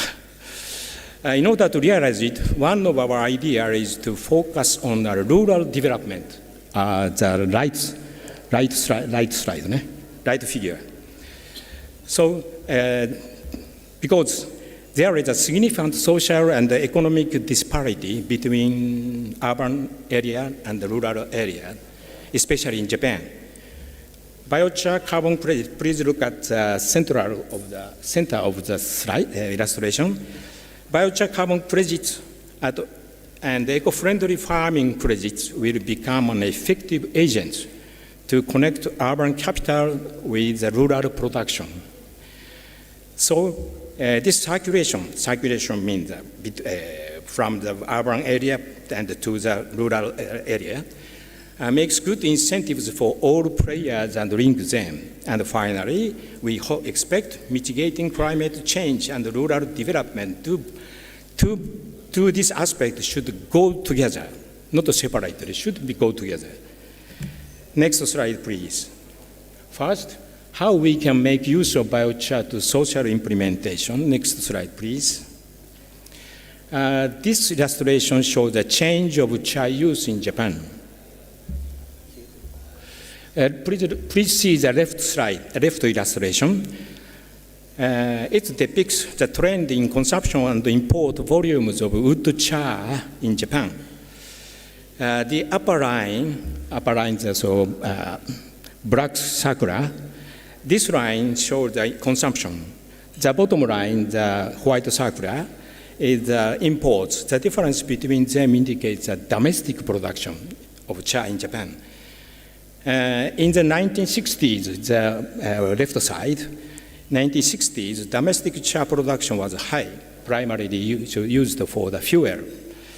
Then it declined rapidly. But from the 1990s, the consumption of char began to increase because of the growing utilization of non-fuel purposes. Non-fuel purposes, you can look at the bottom red lines. The ranging of the volume is around the 30,000 to the 50,000 tons annually. And look at, please see the right illustration. This diagram illustrates non-fuel uses. So the black one is agriculture, and other gardening and the golf course. This use is biochar as soil amendment. So another use is humid conditioner. It's illustrated yellow color. These are the use biochar as adsorption properties of biochar. So this use, non-fuel use, is a little bit bland as a commercial scale, not even if not big. Next slide, please. So biochar had been well utilized historically and empirically in agriculture and horticulture for a long time in Japan.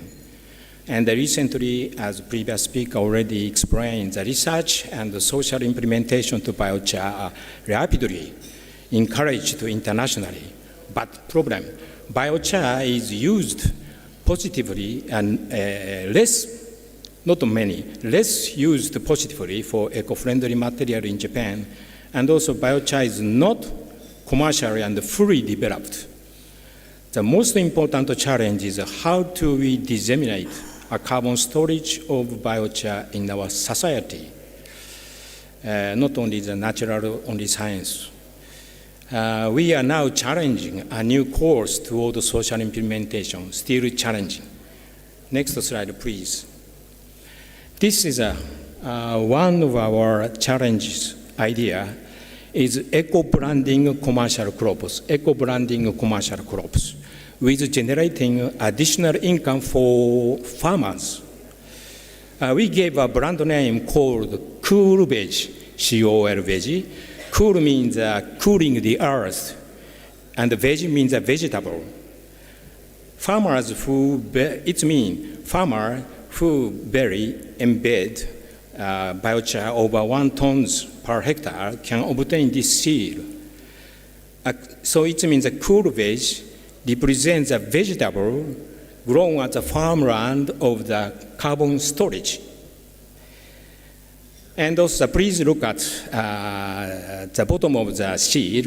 You can identify the Bank of Kyoto. It's a sponsoring company's name, and they purchase several hundreds of seals. Their payment of seal is divided to the 50% to farmer, and another 50% to the organizer of the transaction of this organizer. Then sponsoring company can declare in the contribution to their practice of ESG. Next slide, please. This Cool Veg brand business was now really so demonstrated at Kameoka City. It's one of the cities in Kyoto. From the upper left slide, there are many of the abundant bamboo groves. So they harvested bamboo groves, and central slide, carbonized, and the right slide is mixed with the compost from the manure from the livestock farming in order to enrich it with nutrients. So farmers purchased this mixture and applied it into the greenhouse farming. It's the bottom side of the picture. Next slide, please. The Cool Veg brand seal is affixed to the bags of crop products. It's encircled with a red line. It's a seal. So it's for sale. Next slide, please. This Cool Veg brand crops are actually sold in the supermarkets in the left upper side of the picture in Kameoka City. Look at the right side picture.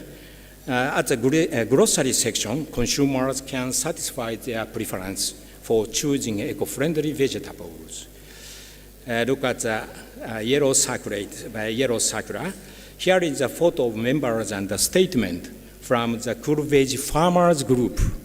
They can, so in visual and easily to catch state.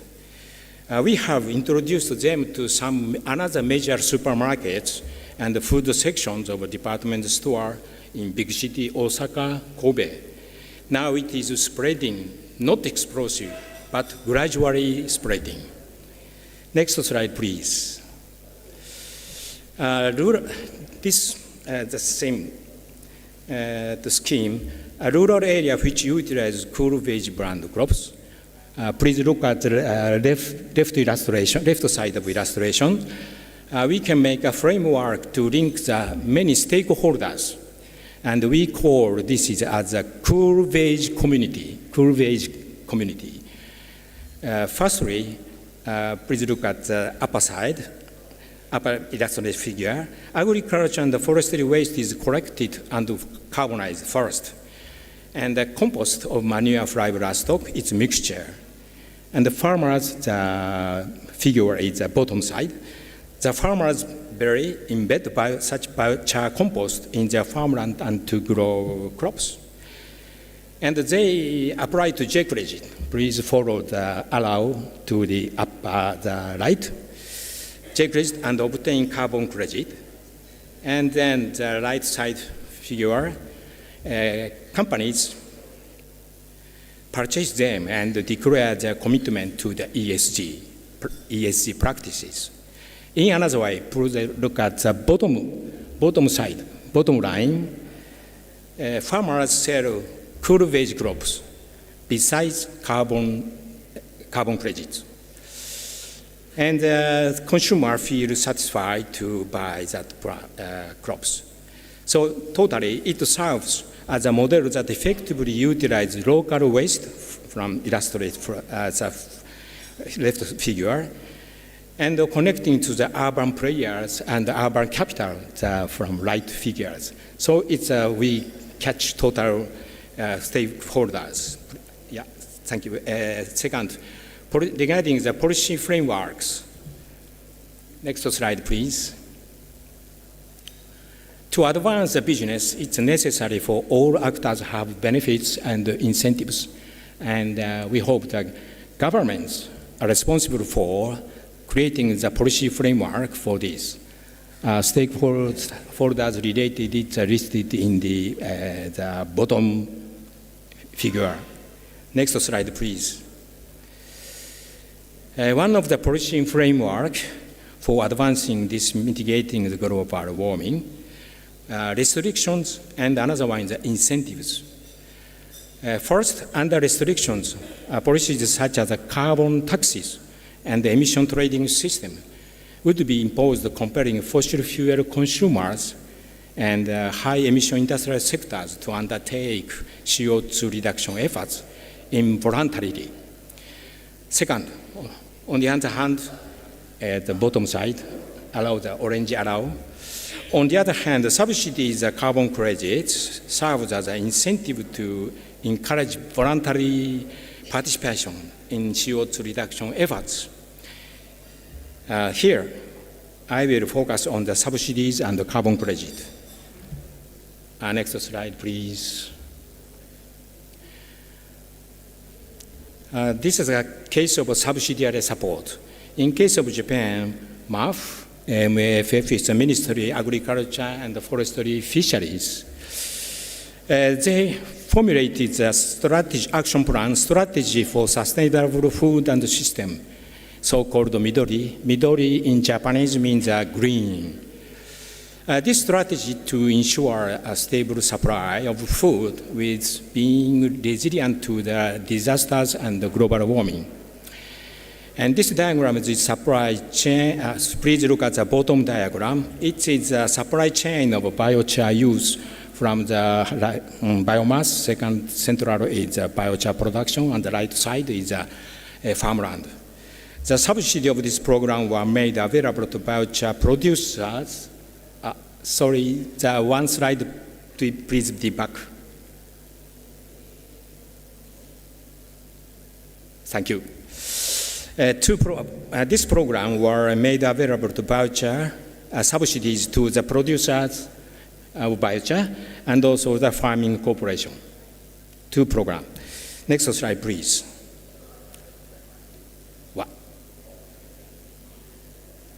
どうしようかな。まあいいか、continue だな。Time is limited. I would like to continue. Please, one back. Slide one back. Oh, 困ったな。Okay. This is an example of the subsidized incentive to the farmers. Firstly, farmers purchased 1 ton biochar at around $700.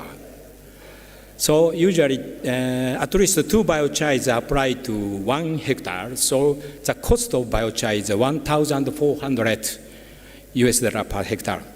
Okay, 1,400. Then, if farmers successfully gain biochar carbon credit, the credit profit is currently postulated at $200 per ton CO2. You can look at it, $200 CO2. It's equivalent to the charcoal, convert to the charcoal, $133 per charcoal. As 2 char is used in 1 hectare, the biochar cost is compensated with a $266 per hectare. If farmer use biochar, another program under the subsidy, local government can pay $333 per hectare. It's besides of the carbon credit. So it's from the subsidy. So it means that can easily calculate the total of the carbon credit $266 and the subsidy is $333. It's about $600 per hectare. Farmers can obtain. So in contrast to the previously I mentioned, the cost of the biochar is $1,400. So farmers, if successfully, can obtain this around the rest 50%. It's supported. So it's a very good incentive for farmer. Next slide, please. Next slide, please. Okay. Third section 3, carbon credit of biochar. What is carbon credit? The carbon credit system, in this case in Japan, is known as a J-credit scheme, established. Please proceed one slide. One slide, please proceed. Go ahead. Thank you. Carbon credit, J-credit scheme. It's a 2013. And it is overseen by the 3 ministries. It's not voluntary carbon. And there are 4 sectors. The credit suppliers consist of 4 sectors. So energy saving, renewable energy and forest management, and agricultural sector. It's involving biochar. Between the credit supplier and the users, trading takes place. So the funds, with the funds being returned to the credit suppliers, you can follow the red circular. And credit And the credit users, the bottom line, can utilize to achieve their GHG production targets. In Japan, the companies, the corporation is imposed to achieve the several targets, not only one. This slide shows the process of J-credit certificate.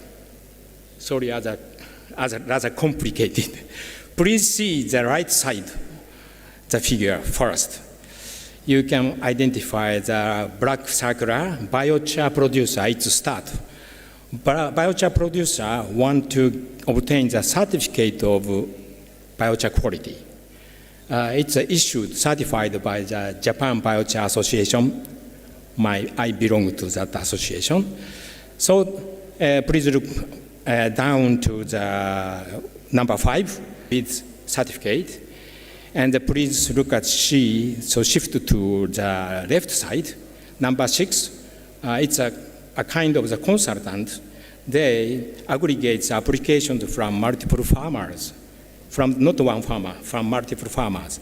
And they apply to the J-Credit committee to upper side. You can identify the yellow box certification committee.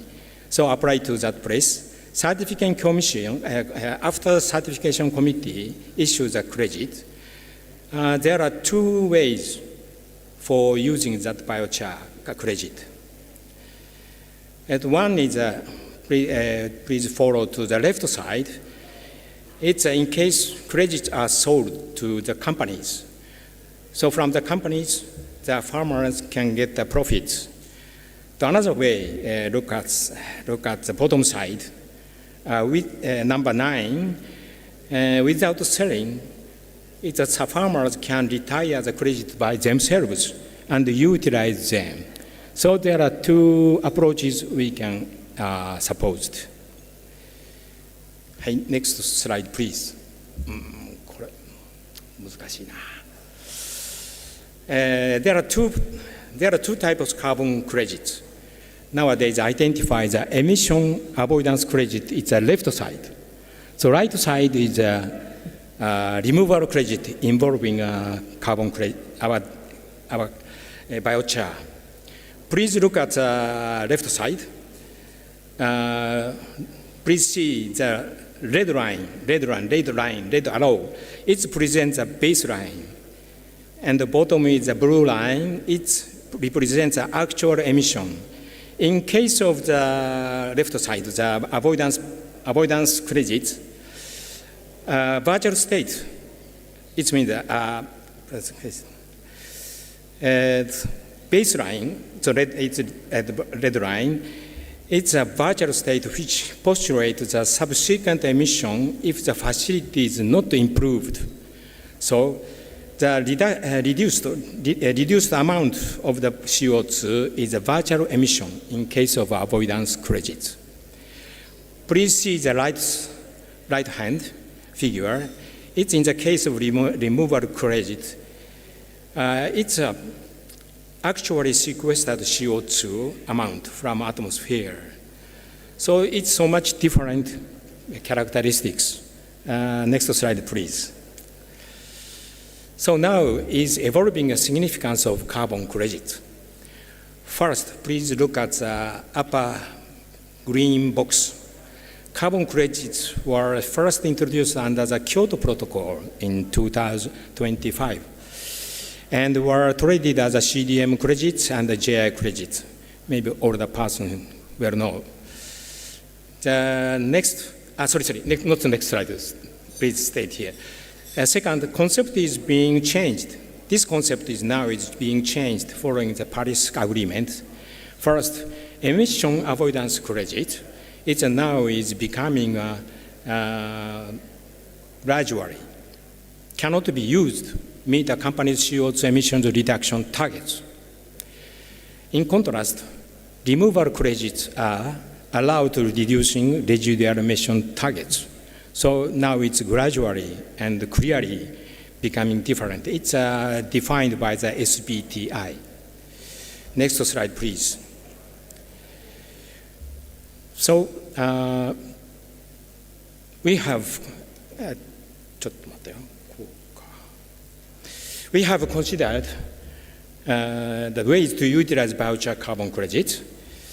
Please look at the upper box. For the agriculture corporation, the farmers, fund is they can sell the credit and receive the profits. Second, without selling a credit, they can sell own crops under the modified Kurveji brand. And the second one is the credit buyers, like the corporations. One is they utilize that credit to achieve own company's reduction targets. And the second is another way is transfer the CO2 removal value of credit to own company's products, like offset, using brand and branding and CSR. Next slide, please. That is present results of J-Credit scheme. Look at the upper yellow diagram, currently the number of the project registered is around 1,000. And second, the total certified credits is 9.4 million ton CO2. And the price, please see the bottom of the left box. In case of renewable energy, the price is around $65 per ton CO2. Then, in case of regarding trading, until last year, the credits are traded bilaterally only. But since this year, now two marketplaces are opened. One is the Tokyo Stock Exchange and Carbon EX. Carbon EX is a private standalone exchange. So now Japan is the two marketplaces open to treat the carbon credits. Regarding the condition of the biochar credit, please see the bottom of the left side. The biochar credit now started 2 years before, have been certified 980 ton CO2, still small. But then about 20% was sold through bilateral trading, not 100%. So from the 980 ton CO2, now only 20% sold, private negotiation. So price is around $150 per ton CO2. Of course, it is higher than the price of the new credit of renewable energy, but still compared to the international price is a little bit low. Next slide, please. Next slide, please. Internationally, there are certification bodies and exchange for biochar credits in voluntary carbon credit. Three famous entities. First, PureWars. It's established in Finland. It's certified biochar, not only biochar, so another CDR activities. But they certified for the making registry, but only, or not open a marketplace. Second is a Carbon Future. It's established in Germany. They open a marketplace with also the certifying the biochar and the other CDR. That certification is controlled by the another group of Carbon Standard International, usually called CSI. Please see the third one, Vera. Formerly it's called the VCS in USA. They just, 2023, they opened the trading biochar credit markets. Now there's three. And another very interesting information, please look at the bottom side.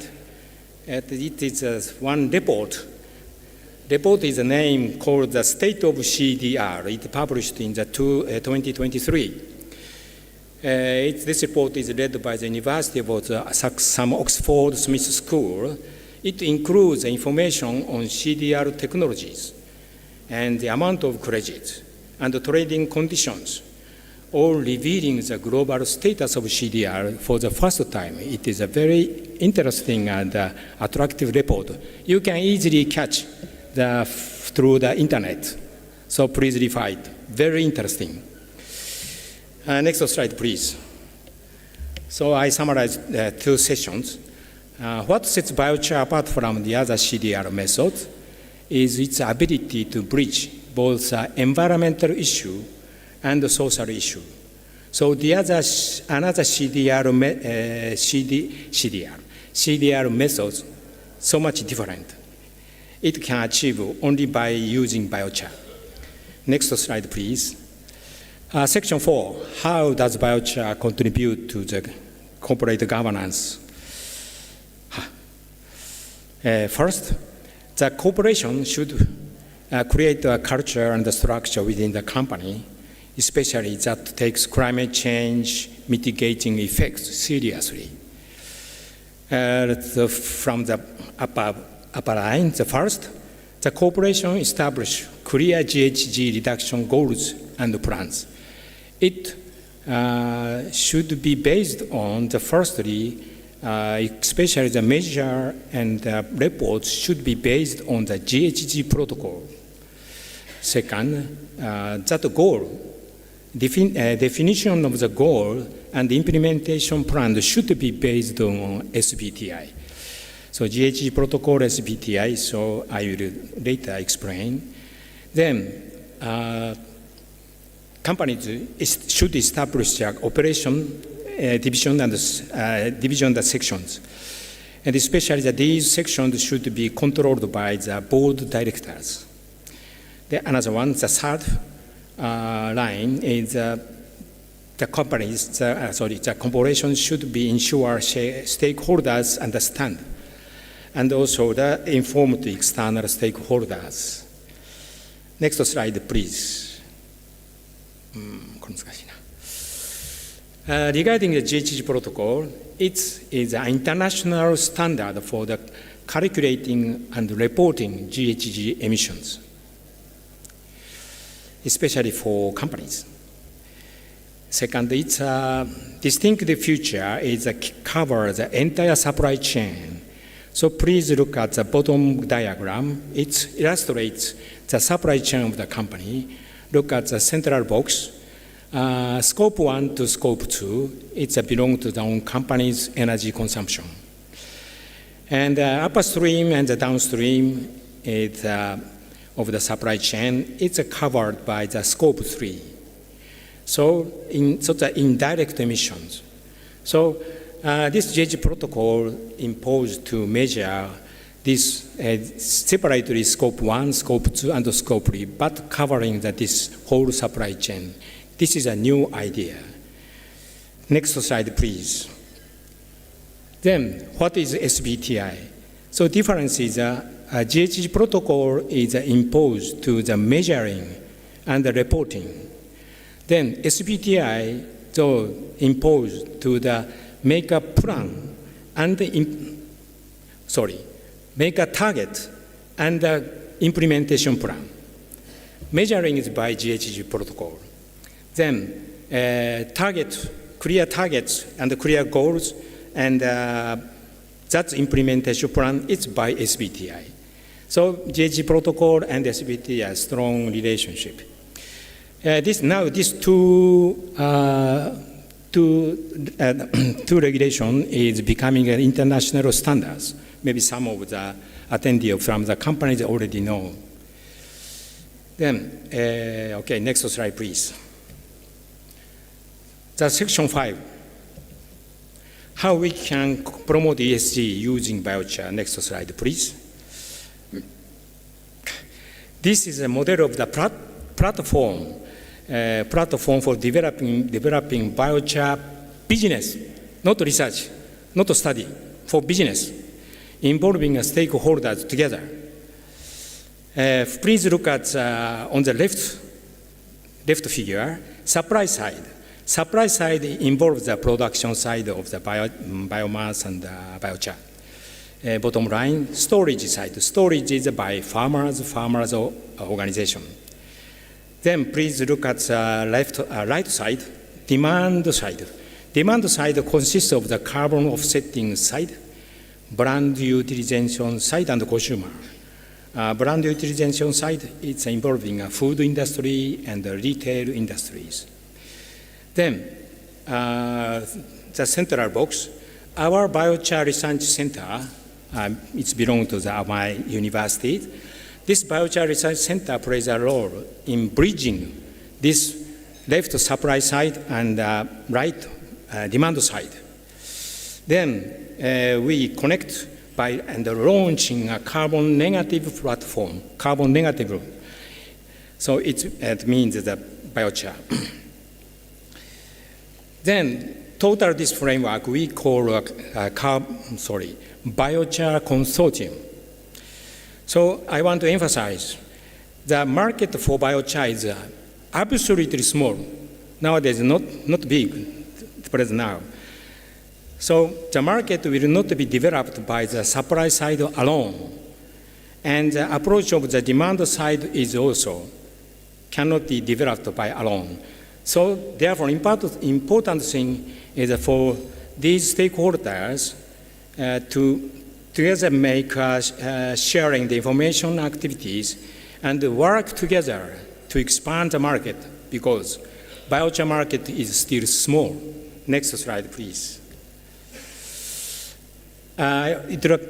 Briefly introduce our biochar's activity of the Biochar Consortium. It's established in the 2022. It aims at achieve the social implementation. Please see the yellow box. Memberships with the paying members should be paid, and involving only entities, not the personnel. Corporation members are 100 and academic members are 30, organizational personnels. Next slide, please. First service for the consortium members, we hold a public symposium at least once a year. And second, participants come from all over Japan, and most of them are almost private companies. Consist of the charcoal producers, agricultural corporations, waste management companies, and so on. And here, the participants can share the information and their concerns that they face at the site and the project. Next slide, please. We have created a study group, so different organization, as a service to our members. This study group is planned and cooperated by consortium members, and it's managed according to the needs of the members. Please see the bottom left side of the blue box. We have currently 6 study groups. One is the biochar standards, second, carbonization of apparel textiles. Now is a waste of apparel textile is a big problem in the world. Third is global carbon credit market. I charged it. Fourth, regional business model. Fifth, biochar production and application to farmland.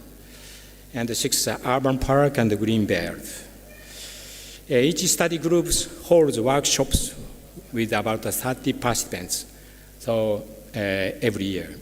Next slide, please. So another service for the members, we offer the individual consultation and the general consultation sessions. Look at the right side photos.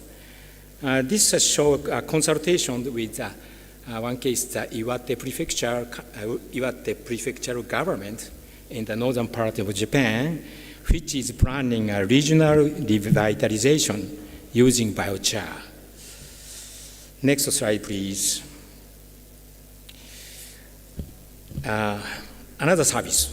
As part of another service is we visit member sites of the project to inspect the current state of their project. In this case, a sweet potato cultivator, it's located at southern Japan. Look at the left figure. They spread the biochar. Their biochar supplied by the gasification electric companies. Every day it's produced a huge amount of the biochar as a byproducts. And they spread biochar using a tractor attached with a loader, very easily and fast spread. Then, next slide, please. This is another members project. This waste, some company of the waste, the company members of waste panel processed companies, they carbonize the waste wood, their factory, by a batch type of kiln, batch type, it's a closed one, with multiple units, not one. It's continuously linked of the sum of the batch type unit. And they challenge utilize not for biochar, not for the farmland. They are trying to use admixture of concrete, so new challenge. So we learn the actual conditions of biochar application and the production from the members' projects. Next slide, please. Section 5. biochar regarding biochar standard. This is a diagram represents the supply chain of biochar. So usually outsiders think first, feel anxiety if without standards. Outsiders usually feel anxiety and doubt about the process of biochar. Please at the dotted line. First, at the feedstock collection, has the raw material been sourced really without natural forest? Or the second one, please look at the biochar production. Is the biochar safe? Who manufactured it and where? So another doubt, please look at the biochar application figure. Was the biochar actually stored? Actually stored in the farmland? So they are truly achieving carbon removal through this method. So if there is no standards, usually outsiders involved in the company and shareholders and other general public, so raise such concerns. So in order to give answer to these above concerns, we established a reliable method for the stable production of biochar, so using various kinds of their biomass. And we established standards and verification methods for biochar to gain the reliance from the outside people. Next slide, please. Small.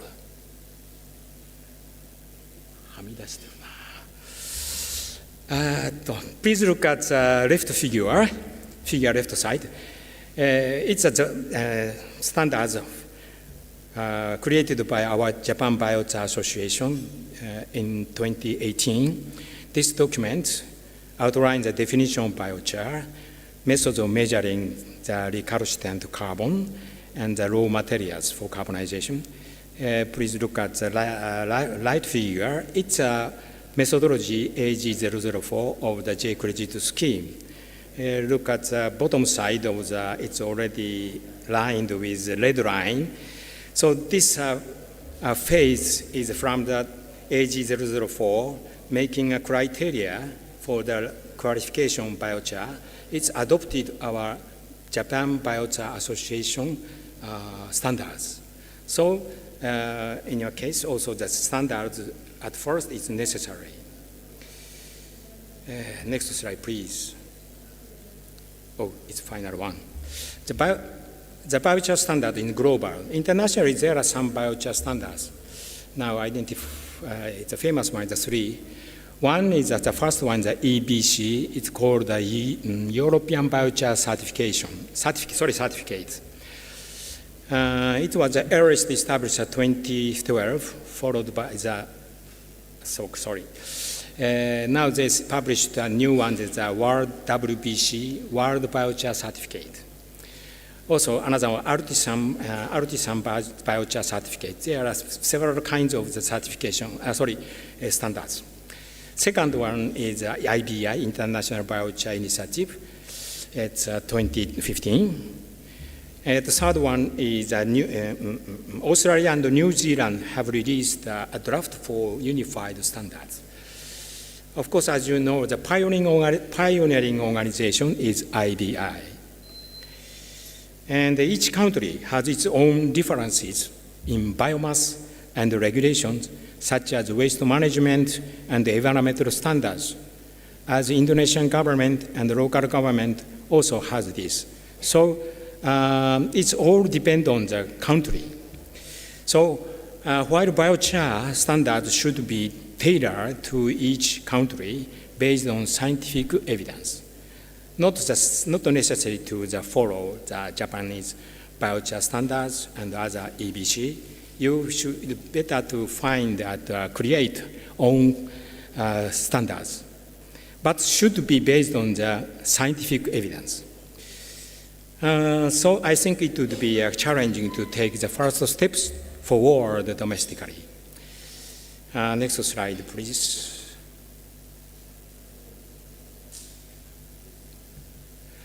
Roundup presentation. sorry, the character is too small. So, summarize very simply. As I declared, biochar has two very important environmental factors, environmental effects. But even if it's a very good agent, that benefits are still actually not well known to the public. The public, the very only few people know about the biochar. Unless we create a simple system to implement the biochar in society or socio-economic scheme, we cannot develop it. So perspective, I already mentioned eco-friendly value, such kind of new products, new environmental values. And better to create a regional model. Regional model is modified, includes the whole stakeholders. Then central and local governments should also actively support it until that model can smoothly operational. And the companies, this is important, should recognize that pursuing ESG initiative in addition to seeking profit enhances your brand. Brand, it's very important to the companies. Last one is effectively implement these initiatives, platforms that enable collaborate these four sectors, industry, government, academia, and the community. Finally, we should establish biochar standard in their own university. It's the last slide. Then I'd like to say a few words in closing. The biochar business for mitigating global warming has just begun. So there are many, many issues we need to overcome. In order to overcome, it's crucial to collaborate across these Asian countries and globally. I hope that this seminar will serve as an opportunity for us to build cooperation with all of you. Okay, so thank you very much.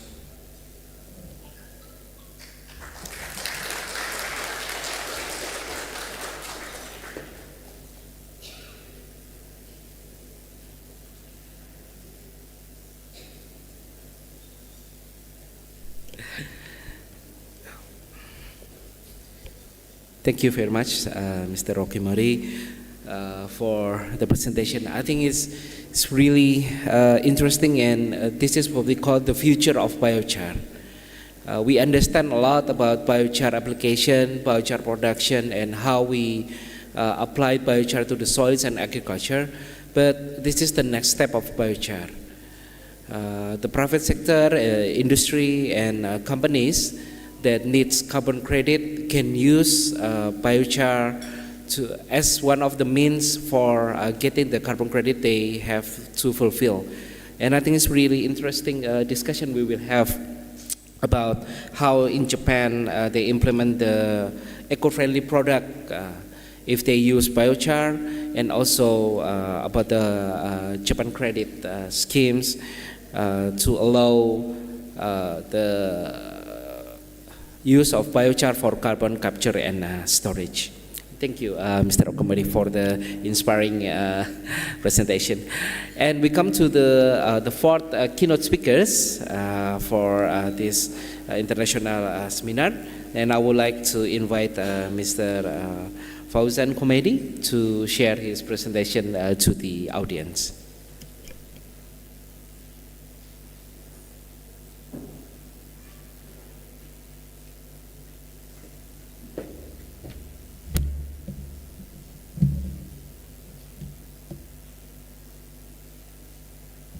Thank you very much. Actually, right now it's lunch time, so most of us is quite tired already. But first of all, I would like to thank to Professor Widowati and Professor Eko. It is really an honor for us to be able to share experiences about biochar in this noble forum.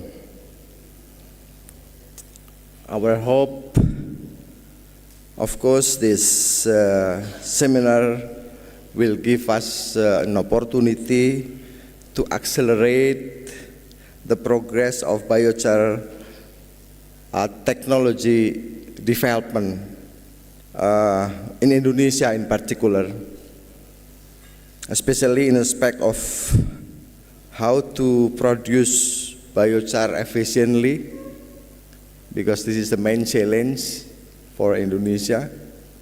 Everybody can produce biochar, but in terms of cost, is still quite uncompetitive, especially compared with the chemical fertilizer. Second one, also important for us, how to use it in various agricultural fields. That the information is very limited and spread everywhere, but not so clear when we apply in the farm. So for most of farmers in Indonesia, that aspect also still challenging. And the third one, we hope this opportunity can give us chance to study more detail how to in-depth learning, how to evaluate the economical perspective of biochar application. Thank you very much again. Before I present this short presentation, only 8 pages, let me introduce a little bit about the company of Grijayan Food. Our product mainly is processed pineapple for export, almost 100% exported to almost 70 countries right now. Per year, we export around 17,000 containers. So 1 of 4 of the canned pineapple, if you find everywhere, especially in Europe and America, 1 of them is pineapple canned from Grijayan pineapple. Our farm is located in Lampung, southern part of Sumatra. It took around 4 hours in flight from here, actually not so far. The second biggest of our operation is the banana fresh production, that every year we produce around 6.5 million boxes, and some of them also exported. Okay. The third one, we also produce, previous slide please.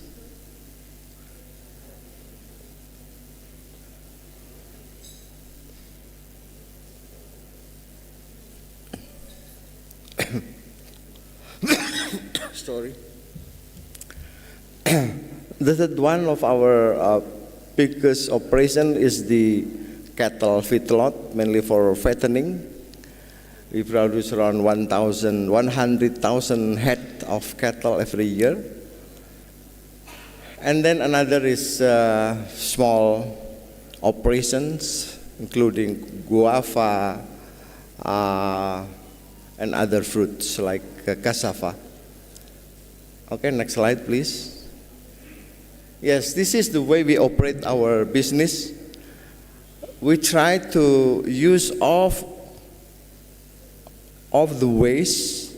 We can say actually almost zero waste, because all of the waste are already used for production. For example, in producing pineapple, we have a lot of skin of pineapple. We use it for cattle feedlot, cattle feed. And then from the farm, we also produce pineapple stem chop that used for bromelain enzyme, and the solid waste, we use it for vermicompost as a part of our composting also. And then we also produce BSF maggot, mainly for production of biofertilizer to replace the fish oil that must be imported. You can replace with this material also. And then at the end, we use it, all of this compost, for what we call premium compost, that 100% used for our operation in the farm. Okay, next slide, please.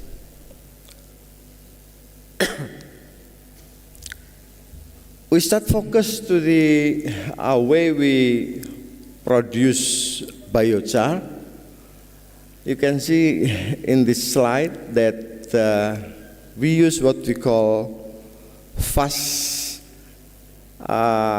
carbonization process of biochar, because from entering the material until the production only took 15 minutes, very fast.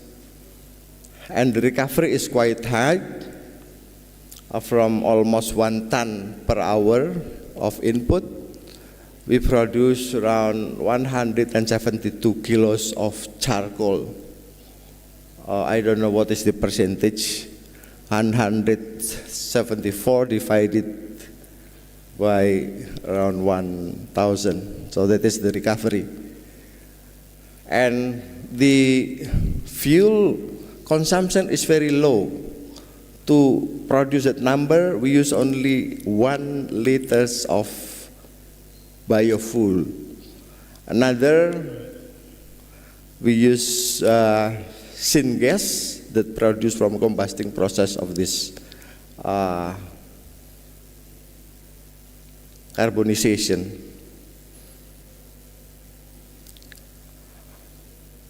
Okay, next. Oh yeah, we bring our full team so we can discuss more detail after presentation. Let me introduce a little bit the boss of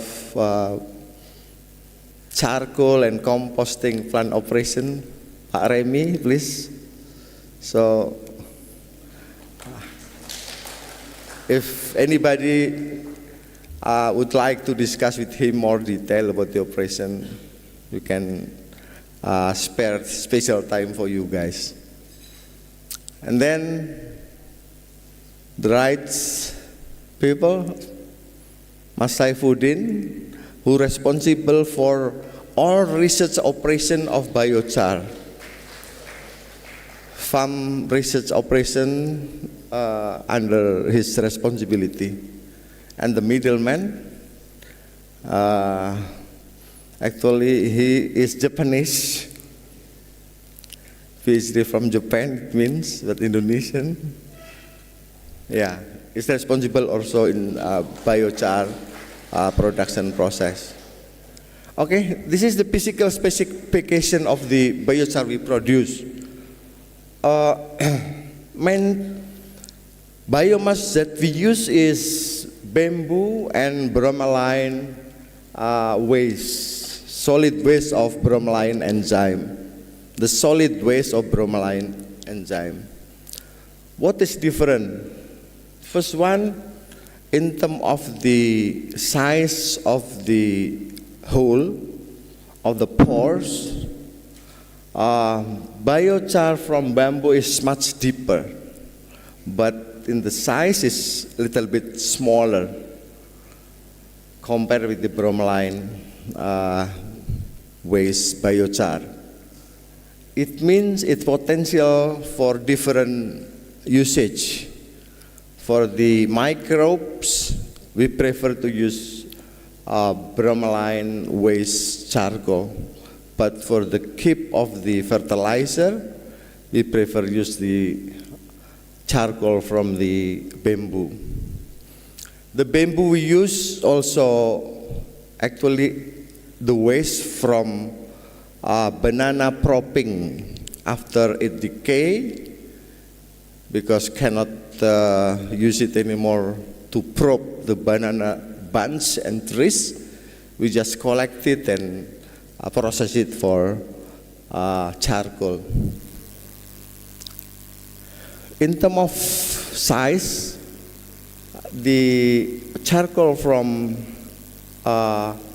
bamboo little bit bigger, mostly around 35 mesh maximum, but from charcoal is a little bit smaller. Okay, next.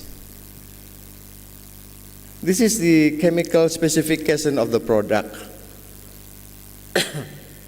Not so different, both of these material from bamboo and from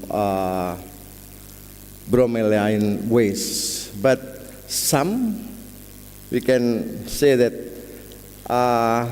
especially the content of carbon from bamboo is much higher.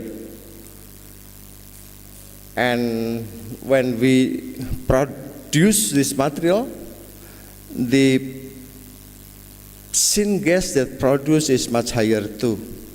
That's why the efficiency in using fuel is much more efficient compared with the bromelain waste.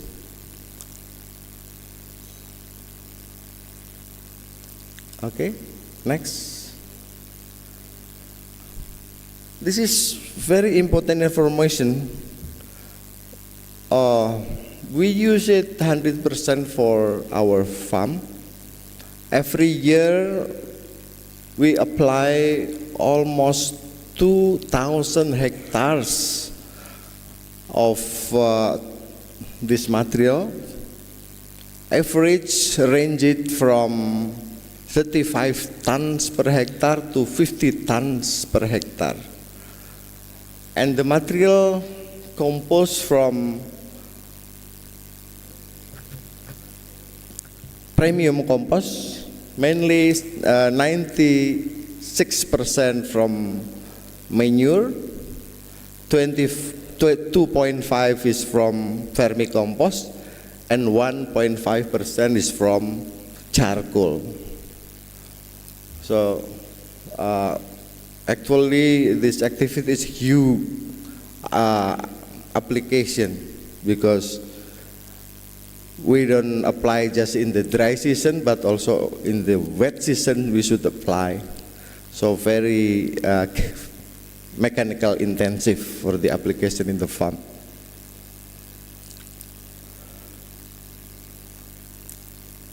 Okay, and next, yes. This is the main use of our charcoal. For pineapple, around almost 2,000 hectares a year using premium compost. And then for silage of corn silage, for feedlot, for feeding the cattle, also we use charcoal. For banana, the response of charcoal to banana is very, very good.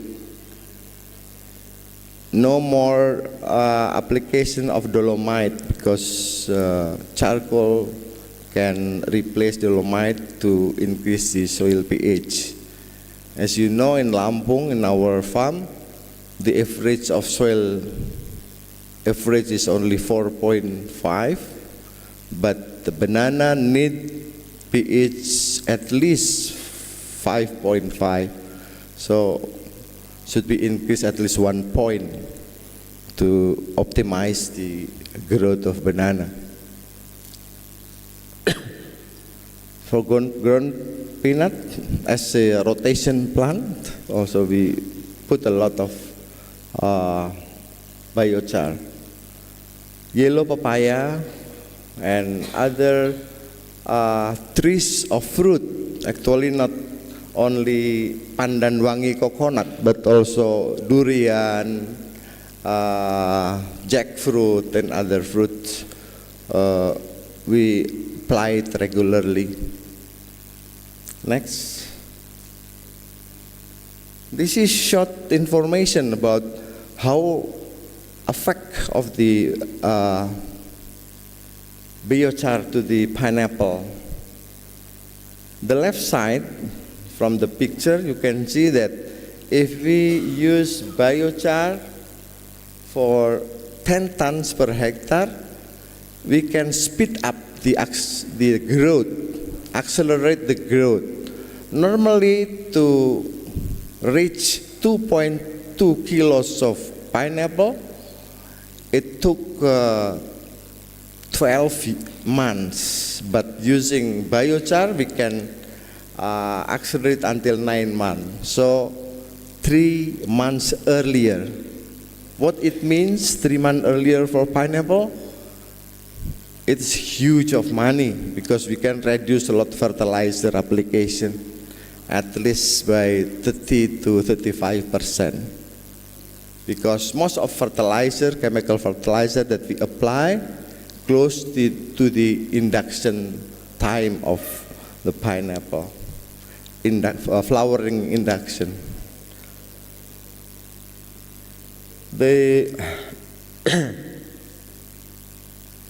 In banana, this is special case. When we rotate banana with pineapple or pineapple with banana, the yield of banana increase a lot, and also pineapple after banana also increase significantly. But the main challenge after pineapple, we have some bromacil residue in the field that affect the banana growth. So plant losses due to the bromacil residue is very high. The question is, what is the function of the bromacil to neutralize the residue of bromacil? We conclude that quite effective. We can reduce the incidence of the toxicity for more than 20%. 20% is huge. But there is still some challenge because after banana growing and close to the flowering, the root is become also expanding. When reach into the soil that still contain bromacil, the leaf start to yellowing again. That is the main challenge. And we calculate if we should apply broadcast, the cost will be very high, become no more economical. So this one still needed to be researched more deeper.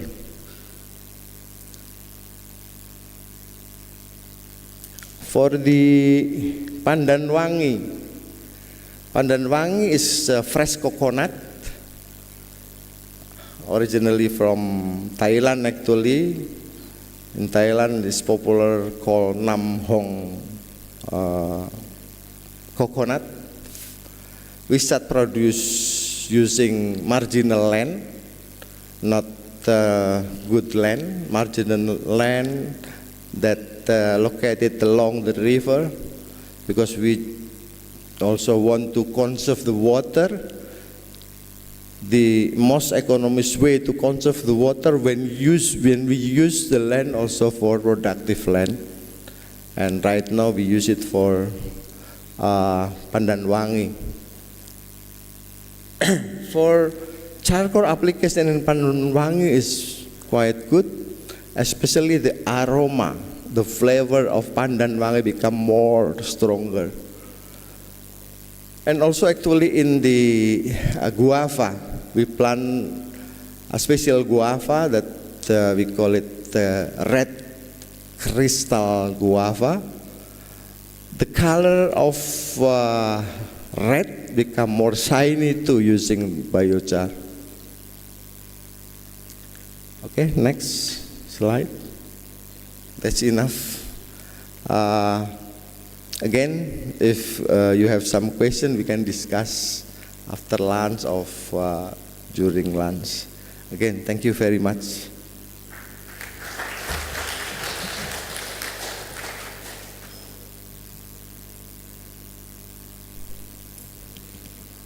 Thank you, Mr. Fauzan. Precisely time it. Okay.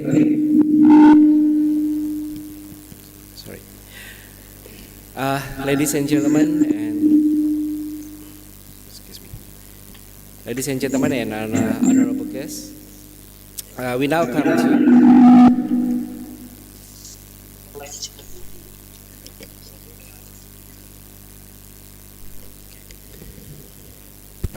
Okay. Now we come to.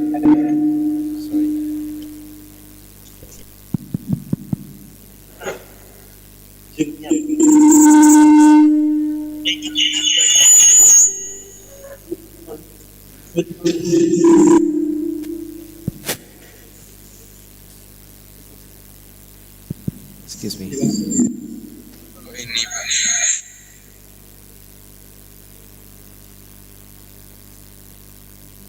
That's okay. Sorry for the inconvenience. Now we come to our session for a question and answer and also discussion. I would like to invite everyone who would like to give a question, comments, or even a discussion to our presenters. But first, I would like to address Mr. Gusti Iria for.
Thank you to, is it Bapak or Ibu?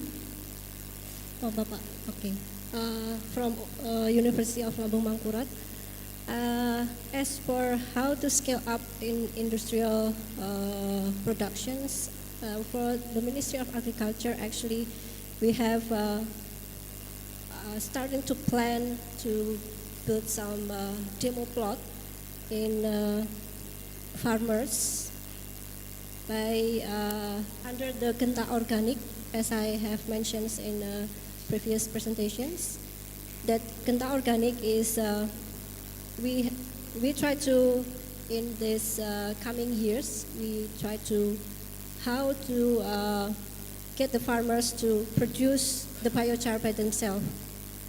That's what we try to plan. And about the how the industry, I think about the industry, we until right now we doesn't have any plan to get into the industry, as it industry, not farmers industrial, but the industry sector.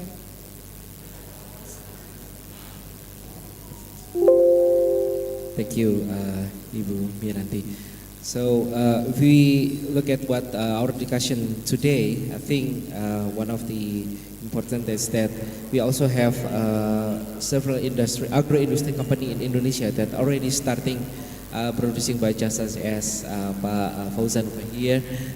Then Pak Fauzan also share how agro-industry in Indonesia already see biochar as one of the solution for waste management, but also to create a product that can be applied as soil amendment for soil health and also for increased plant yield. I think I would like to invite Pak Fauzan to share more about how in industry, in Grid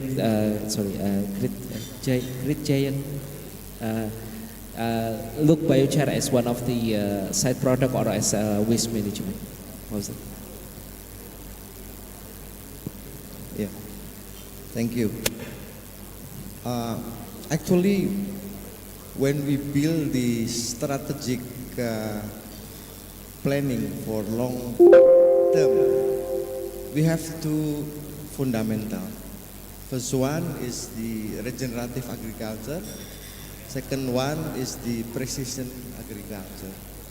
So both is the same important, just like the two sides of the coin. The opportunity to do regenerative farming is very important because we realize that without maximum effort to keep maintain, not only to keep maintain but also to increase the productivity of the soil is very, very challenging. Everybody concerned about the food shortage in 20 and 50, but the question is, what is the quality of the land in the next 25 years without any effort? That is the main reason why our company push to implement the regenerative agriculture. Just for information, if we calculate cost by cost, application of premium compost per hectare is much more expensive than total chemical that we use per hectare. Per hectare for produce of pineapple that we can get around 100 tons per hectare right now. It needs almost 25 million rupees of chemical fertilizer, excluding of the pesticide, just fertilizer. But using this premium compost per hectare, almost 30 million rupees per hectare. So this commitment is very important. We realize that if we don't focus on this matter, in the future, the productivity of the soil become less and less. Because we also have our own experience. Without any input of compost, the soil degrades very fast. Especially if even we apply already for the compost, but you know that compost decay also very fast in the tropical zone. After 9 months after application is nothing. Only 9 months. Compared with the charcoal, can persist more than 100 years. So that is the beneficial of the charcoal. But again, so another comparison I can expand a little bit.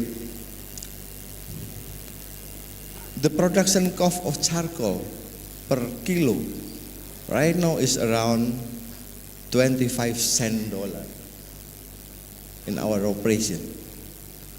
But if we use compost, raw compost, to produce charcoal from raw compost, you can imagine it costs it more than 28,000 rupees. So 1.6 US dollar.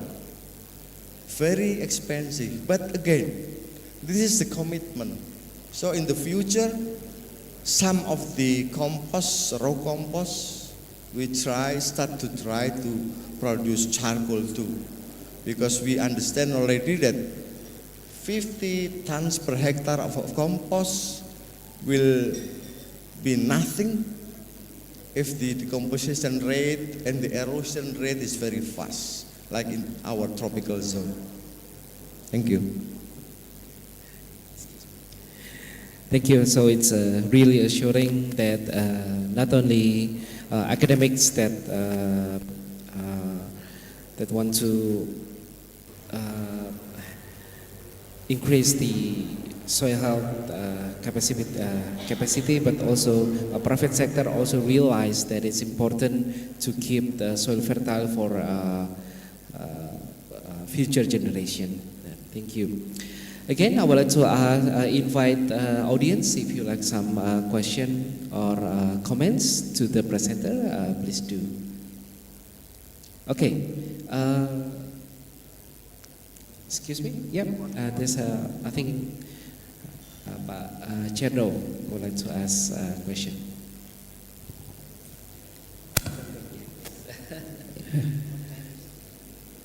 Please state your name and for whom the question is directed to. All right, good morning. My name is Chernoba, a postgraduate student of Tribuana Tunggadewi University. Thank you very much for all the presenters for the insight. It was indeed a very valuable presentation. My questions goes to the second presenter. From the presentation, we have seen very valuable insight on the importance of biochar. It cannot be overemphasized. Now, you have made mention in your presentation, one of the adaptability or acceptability of biochar by farmers is the cost of production. But there can be also another reason apart from the cost of production, because there are various ways in which research knowledge can be disseminated to farmers. Like the first presenter said when she was answering one of the questions, using demonstration plots with farmers so that they can be, participatory agents in the research. So how is Malaysia government, like the Ministry of Agriculture, working with the research agents in order to disseminate this information to the farmers so that they can adopt it? Thank you. Yes. Oh no, it's I will. I will. Okay. Thank you, Mr. Shano. This second question is for Ibu Rosalie. The question is that how in Malaysia, how's the government participation or strategy to increase the knowledge of biochar to the farmers and increase the participation of farmers For the question, so based on my presentation, the utilization of biochar in Malaysia still not to the perception of the farmers is still low. But from the government aspects, we have the Malaysian National Plan that just launched. That they include biochar is one of the material that's good, one of the good conversion of biomass to the biochar. Another way is we highlighted in the My Gap and My Organics. The biochar is one of the good material for the farmers. So during the awareness, during the campaign, during all the activities with the farmers, we add this information under the section of the certification My Gap and My Organics, and then the latest is under National Biomass Plan. Thank you, Ibu Rosaline. Again, I would like to invite audience from the floor if you have a question or comments to the presenters. Yes, I think Mr. Fungbek first, then second. Yeah. Okay, thank you, Mr. Moderator. First of all, I'd like to appreciate all panelists this morning for very valuable information and knowledge. I would like to address my first question to Bu Dr. Mirna and Prof. Hazelin about biochar for carbon capture. So in my understanding, the carbon capture can happen through the fixation of atmospheric carbon to the terrestrial ecosystem, either by plant or by soil microbes. Yeah, so I eager to know about the carbon uptake or carbon capture from oil palm plantation. Yeah, oil palm plantation. Do any of you or both of you have information about the how to say, maybe the different carbon fixation or carbon uptake by oil palm with and without biochar application? Yeah. And then I would like to ask the second question to Osimori Sensei. Yeah, I think if I understand well your presentation, you told that your government, how to say, take tax from vegetable, I understand. So I want to know, one is, does this regulation apply to the whole part of Japan or only in your prefecture? That is one. And the second, how big the tax? Yeah, maybe how many percent? Yeah, of the price of the vegetable, for example. Yeah, and then how the mechanisms of the tax application, whether it is during the payment in the supermarket or, yeah, please explain a little bit more about this point. Thank you very much. Thank you. Sorry, sir, I didn't get your name. Oh yeah, Abdul Hadi from Lambu Mangkurat University, Banjarmasin. Thank you. Thank you, Mr. Abdul Hadi. Yeah, I think we're going to have a discussion first, and then we're going to move the second question. The first question, excuse me, Abdul Hadi, is it for Dr. Miranti for the first presenter or the second presenter, Ibu Rosali? Oh, first and the second. Okay, so yeah, the question is about biochar application in oil palm. Do Indonesia have any information about how, if we apply biochar in oil palm, is there any difference in the carbon capture and storage, and how is it in Malaysia? So I will give it to Dr. Miranti to answer the question first. Thank you, Professor Abdul Hadi. Unfortunately, that we did not have any data yet about the biochar applications in palm oil. Maybe Bu Rosalind, but actually in Indonesia there has several research, but for me, myself, as in my institutions, we never did that in palm oil plantations.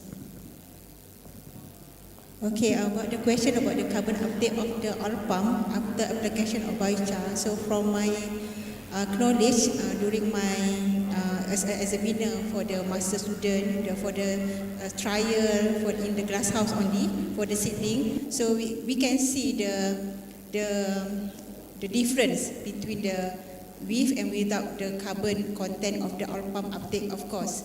But the significance is not too much compared to the unapplication of the biochar. So for the additional information about the application of biochar oil palm in Malaysia, so in Malaysia we have some bodies.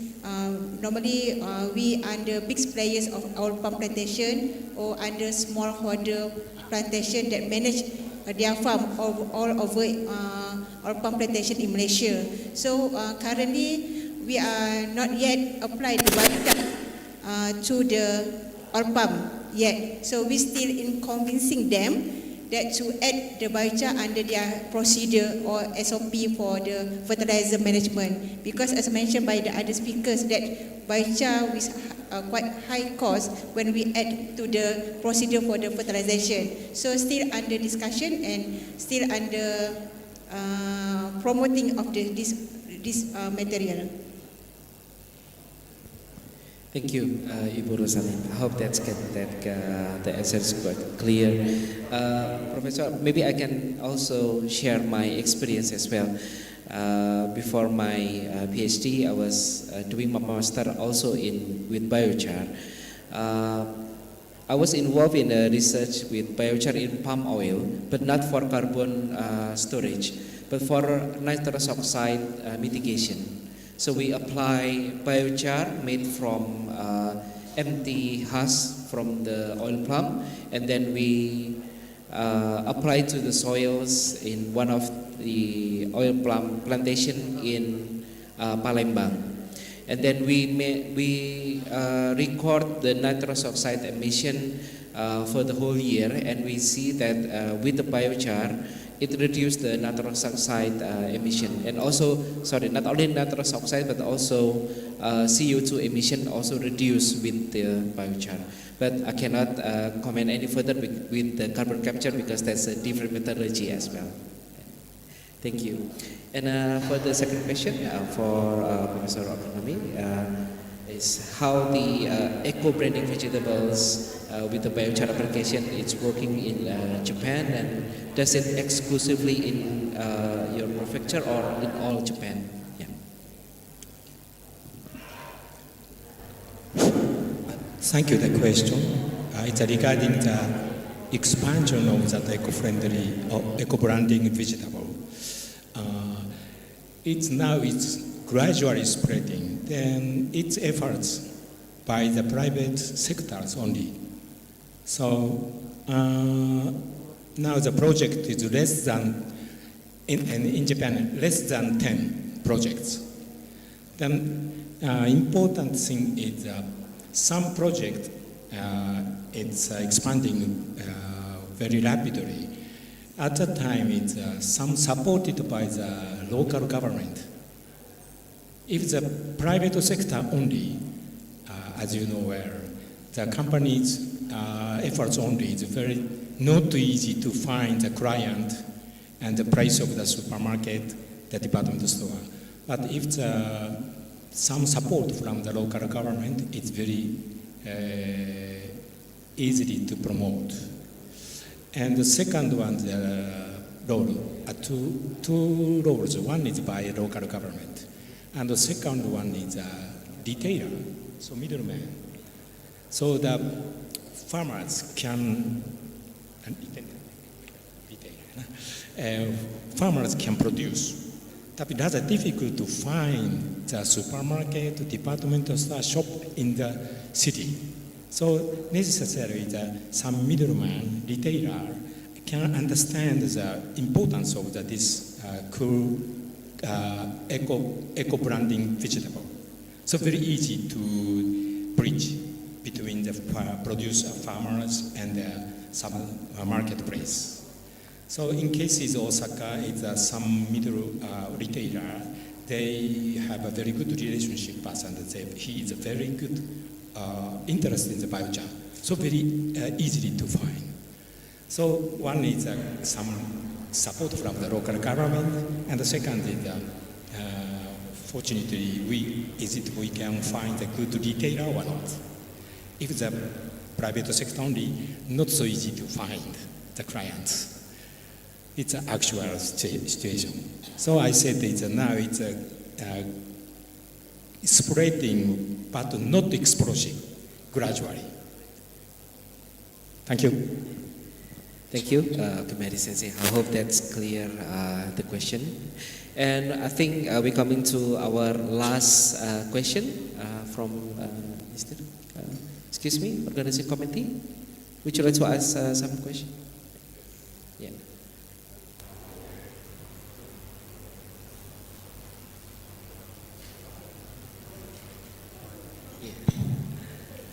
Okay, thank you very much. My name is Saito. I'm from the Japanese consulting firm called Nippon Koei. And yeah, thank you very much for all of the presentation. And especially I would like to have a question to the first two presenters. With regard to the carbon credit system. So as was in the presentation of the Professor Okimori, I understand most of the crediting mechanism is started with the voluntary schemes from the private sectors. While I would like to get any update in Indonesia and in Malaysia about how you're thinking about the national system about crediting. So especially for the methodology development, how you quantify the real carbon emission removal by biochar activity. Thank you very much. Thank you. So this is the question for Ibu Miranti and Ibu Rosalind. How's the national system for the methodology of either its biochar production or even for the carbon capture storage, both in Indonesia and in Malaysia? So I will give to Bu Miranti first to answer the question. Thank you for the questions. As for the methodology, until right now, we still use the methodology by the IPCC. But currently in agriculture sectors, we are planning to have some standard about the biochar and also the methodology, like what Professor Otomori has presented, that we plan to build a national standard on how to produce a good biochar, the good quality of biochar, and then how the removal will be calculated, and also how to gain the credit schemes. Thank you.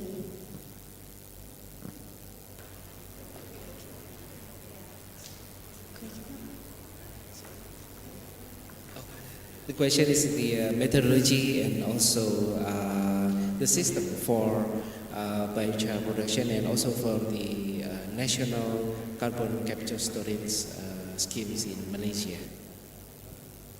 Okay, thank you for the question. So for the Malaysia, we're talking about the carbon capture. So one of the method for the government need to look into is about the incentive, right? Incentive. So similar with from the Japan, one of the incentive is carbon credit.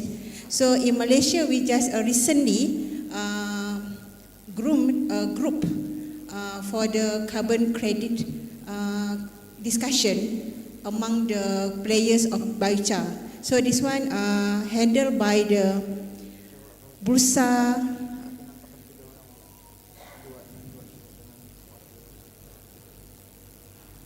Carbon Exchange. Bursa is some bodies that take care about the monetary, about the saham. The exchange, about the stock. So in Malaysia, that bodies that are responsible to take care about the calculation and so on under Bursa Carbon Exchange. So we just recently we have the group working, discuss about this one, and then we moving toward about the carbon credit and initiative about this one, about the carbon capture and so on. We already have about more than 200 paper publication from the various researchers in Malaysia. So I believe that already support to the government to provide the carbon credit to our industry player in Malaysia. Thank you, and I think it's really clear that for us involved in bioresearch, the future is starting to shape more concise of this. Thank you very much for the audience for the question and discussion. Since we coming to the end of a really good session from the keynote speakers, allow me to give some closing remarks about this morning presentation. The first is that we know the importance of biochar right now is not only about soil fertility and soil health, but also for carbon capture storage and waste management. And the second is that we understanding a lot from a lot of research about biochar production and biochar application. And now we understand that we need to have the standard for biochar production. Either is it for carbon capture storage or either is for fertilizer. And the future of the biochar, not only for soil amendment, and then we look into that how the ECG, the ECG schemes and carbon credit, it also plays important role in the future of biochar application and biochar usage, not only in agriculture but in environmental management.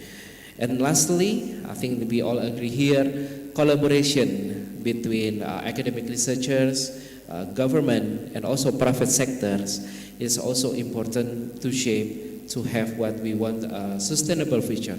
Just as I think Buras say, what we have now is what we owe to our future generation. So we have to have a good sustainability practice in both agriculture and environmental to have a better future. Once again, please join me to give a round of applause to our presenters for today. I would like to give back to the Master of Ceremony for the next session. Thank you.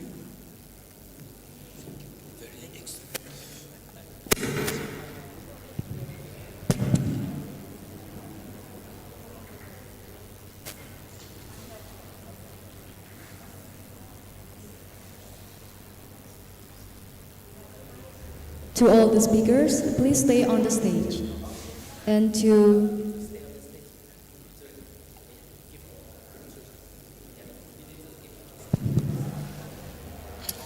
Ladies and gentlemen, we've just concluded another insightful session.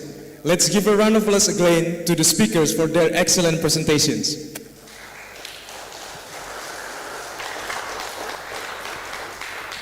Thank you. thank you, Dr. Erwin Wisnubroto, for moderating the session. You may back to your seat. We would like to ask all the speakers to stay on the stage for the token appreciation. And the first appreciation will be given to Dr. Miranti Aryani and Associate Professor Rosazlin. To both speakers, please come forward.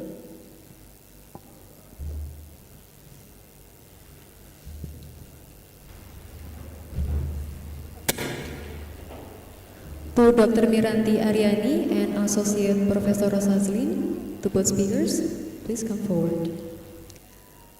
The appreciation will be given by Professor Eko Handayanto. To Professor Eko Handayanto, please come forward.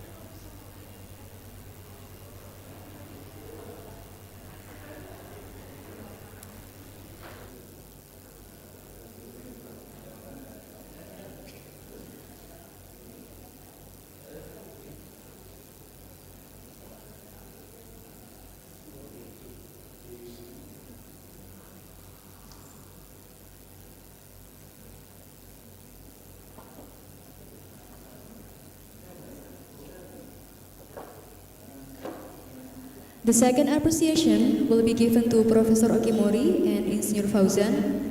The appreciation will be given by Professor Widowati.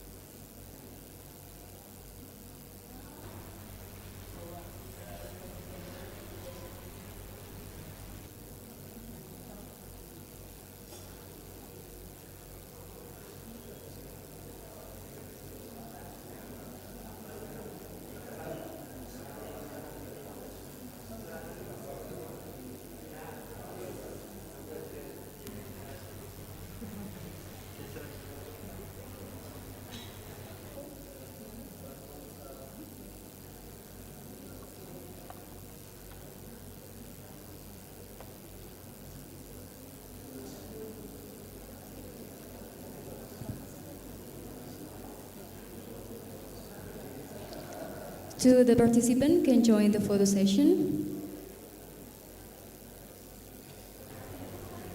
To all the speakers, please stay in front of the stage for the photo session, and to the participant, you may join the photo session.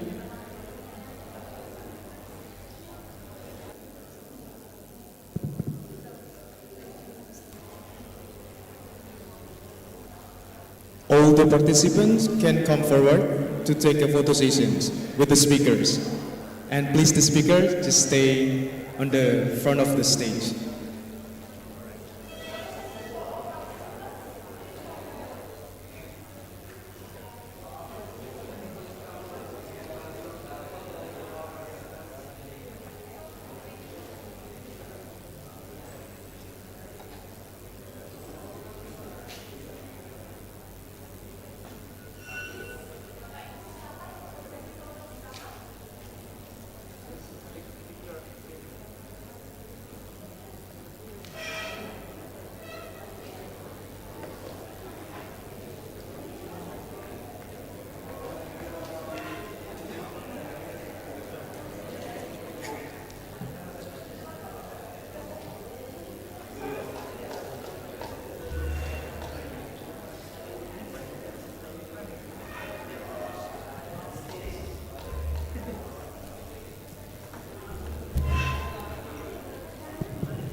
To all of the participants, please stand up and joining the photo session.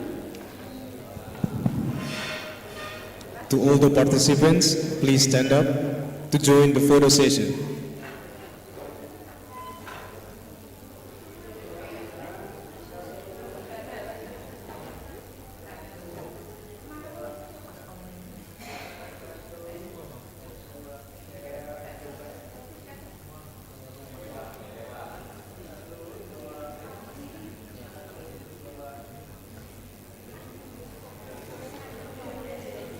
Thank you.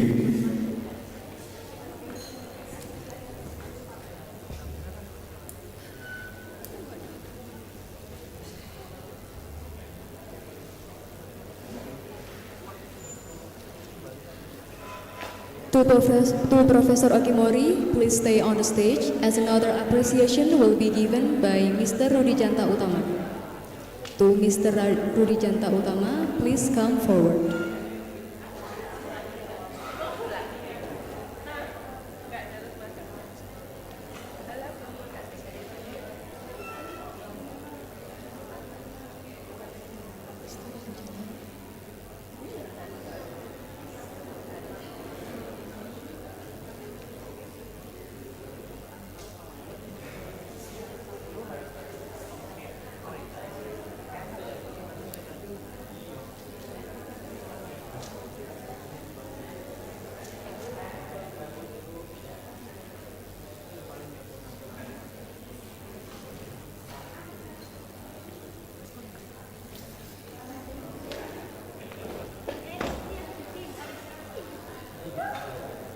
Mr. Rudi Janta Utama will give appreciation to Professor Okimori. To Mr. Rudi Janta, you may come forward.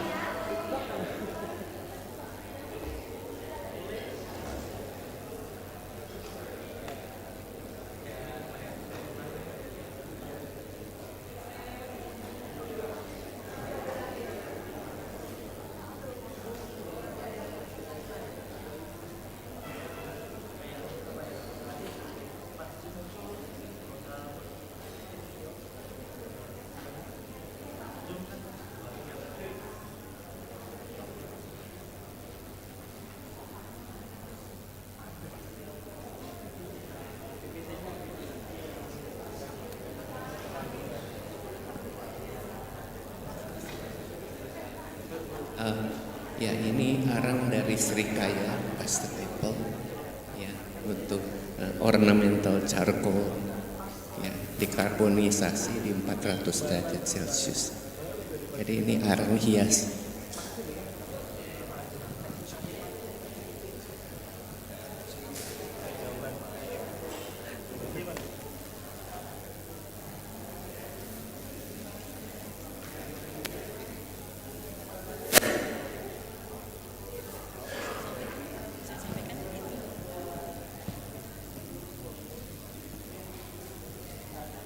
Ya, ini buah arang serikaya diarangkan.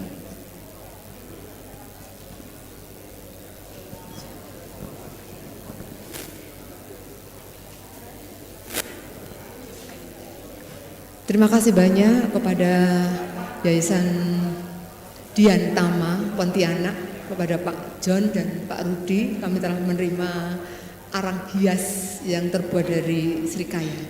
Terima kasih.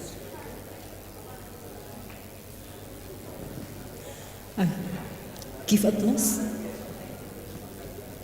Ladies and gentlemen, give a round of applause.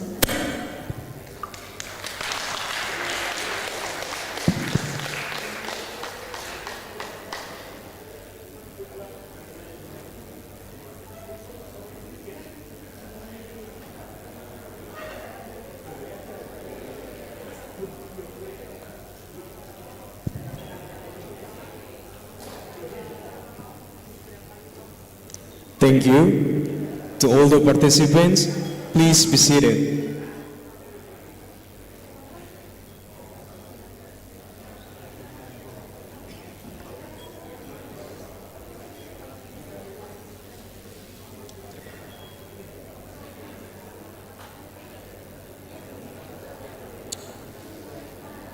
Ladies and gentlemen, now we are going to break for lunch. Here are a few important details regarding the lunch break and prayer time. The lunch break will last for 1 hour.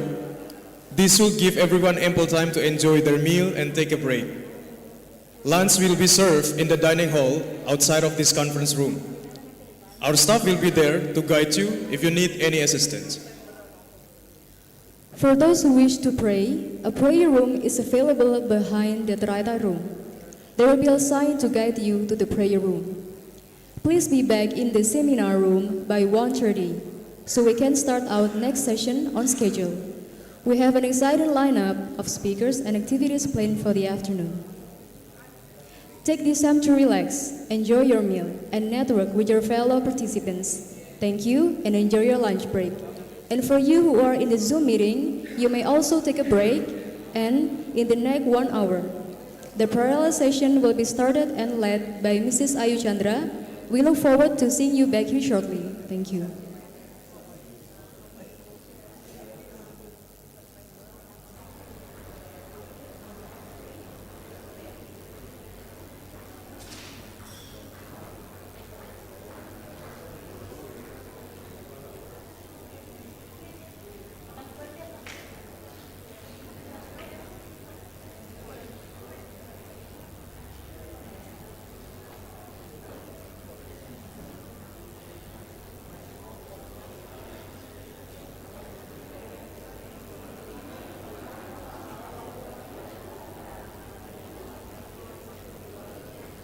Recording stopped.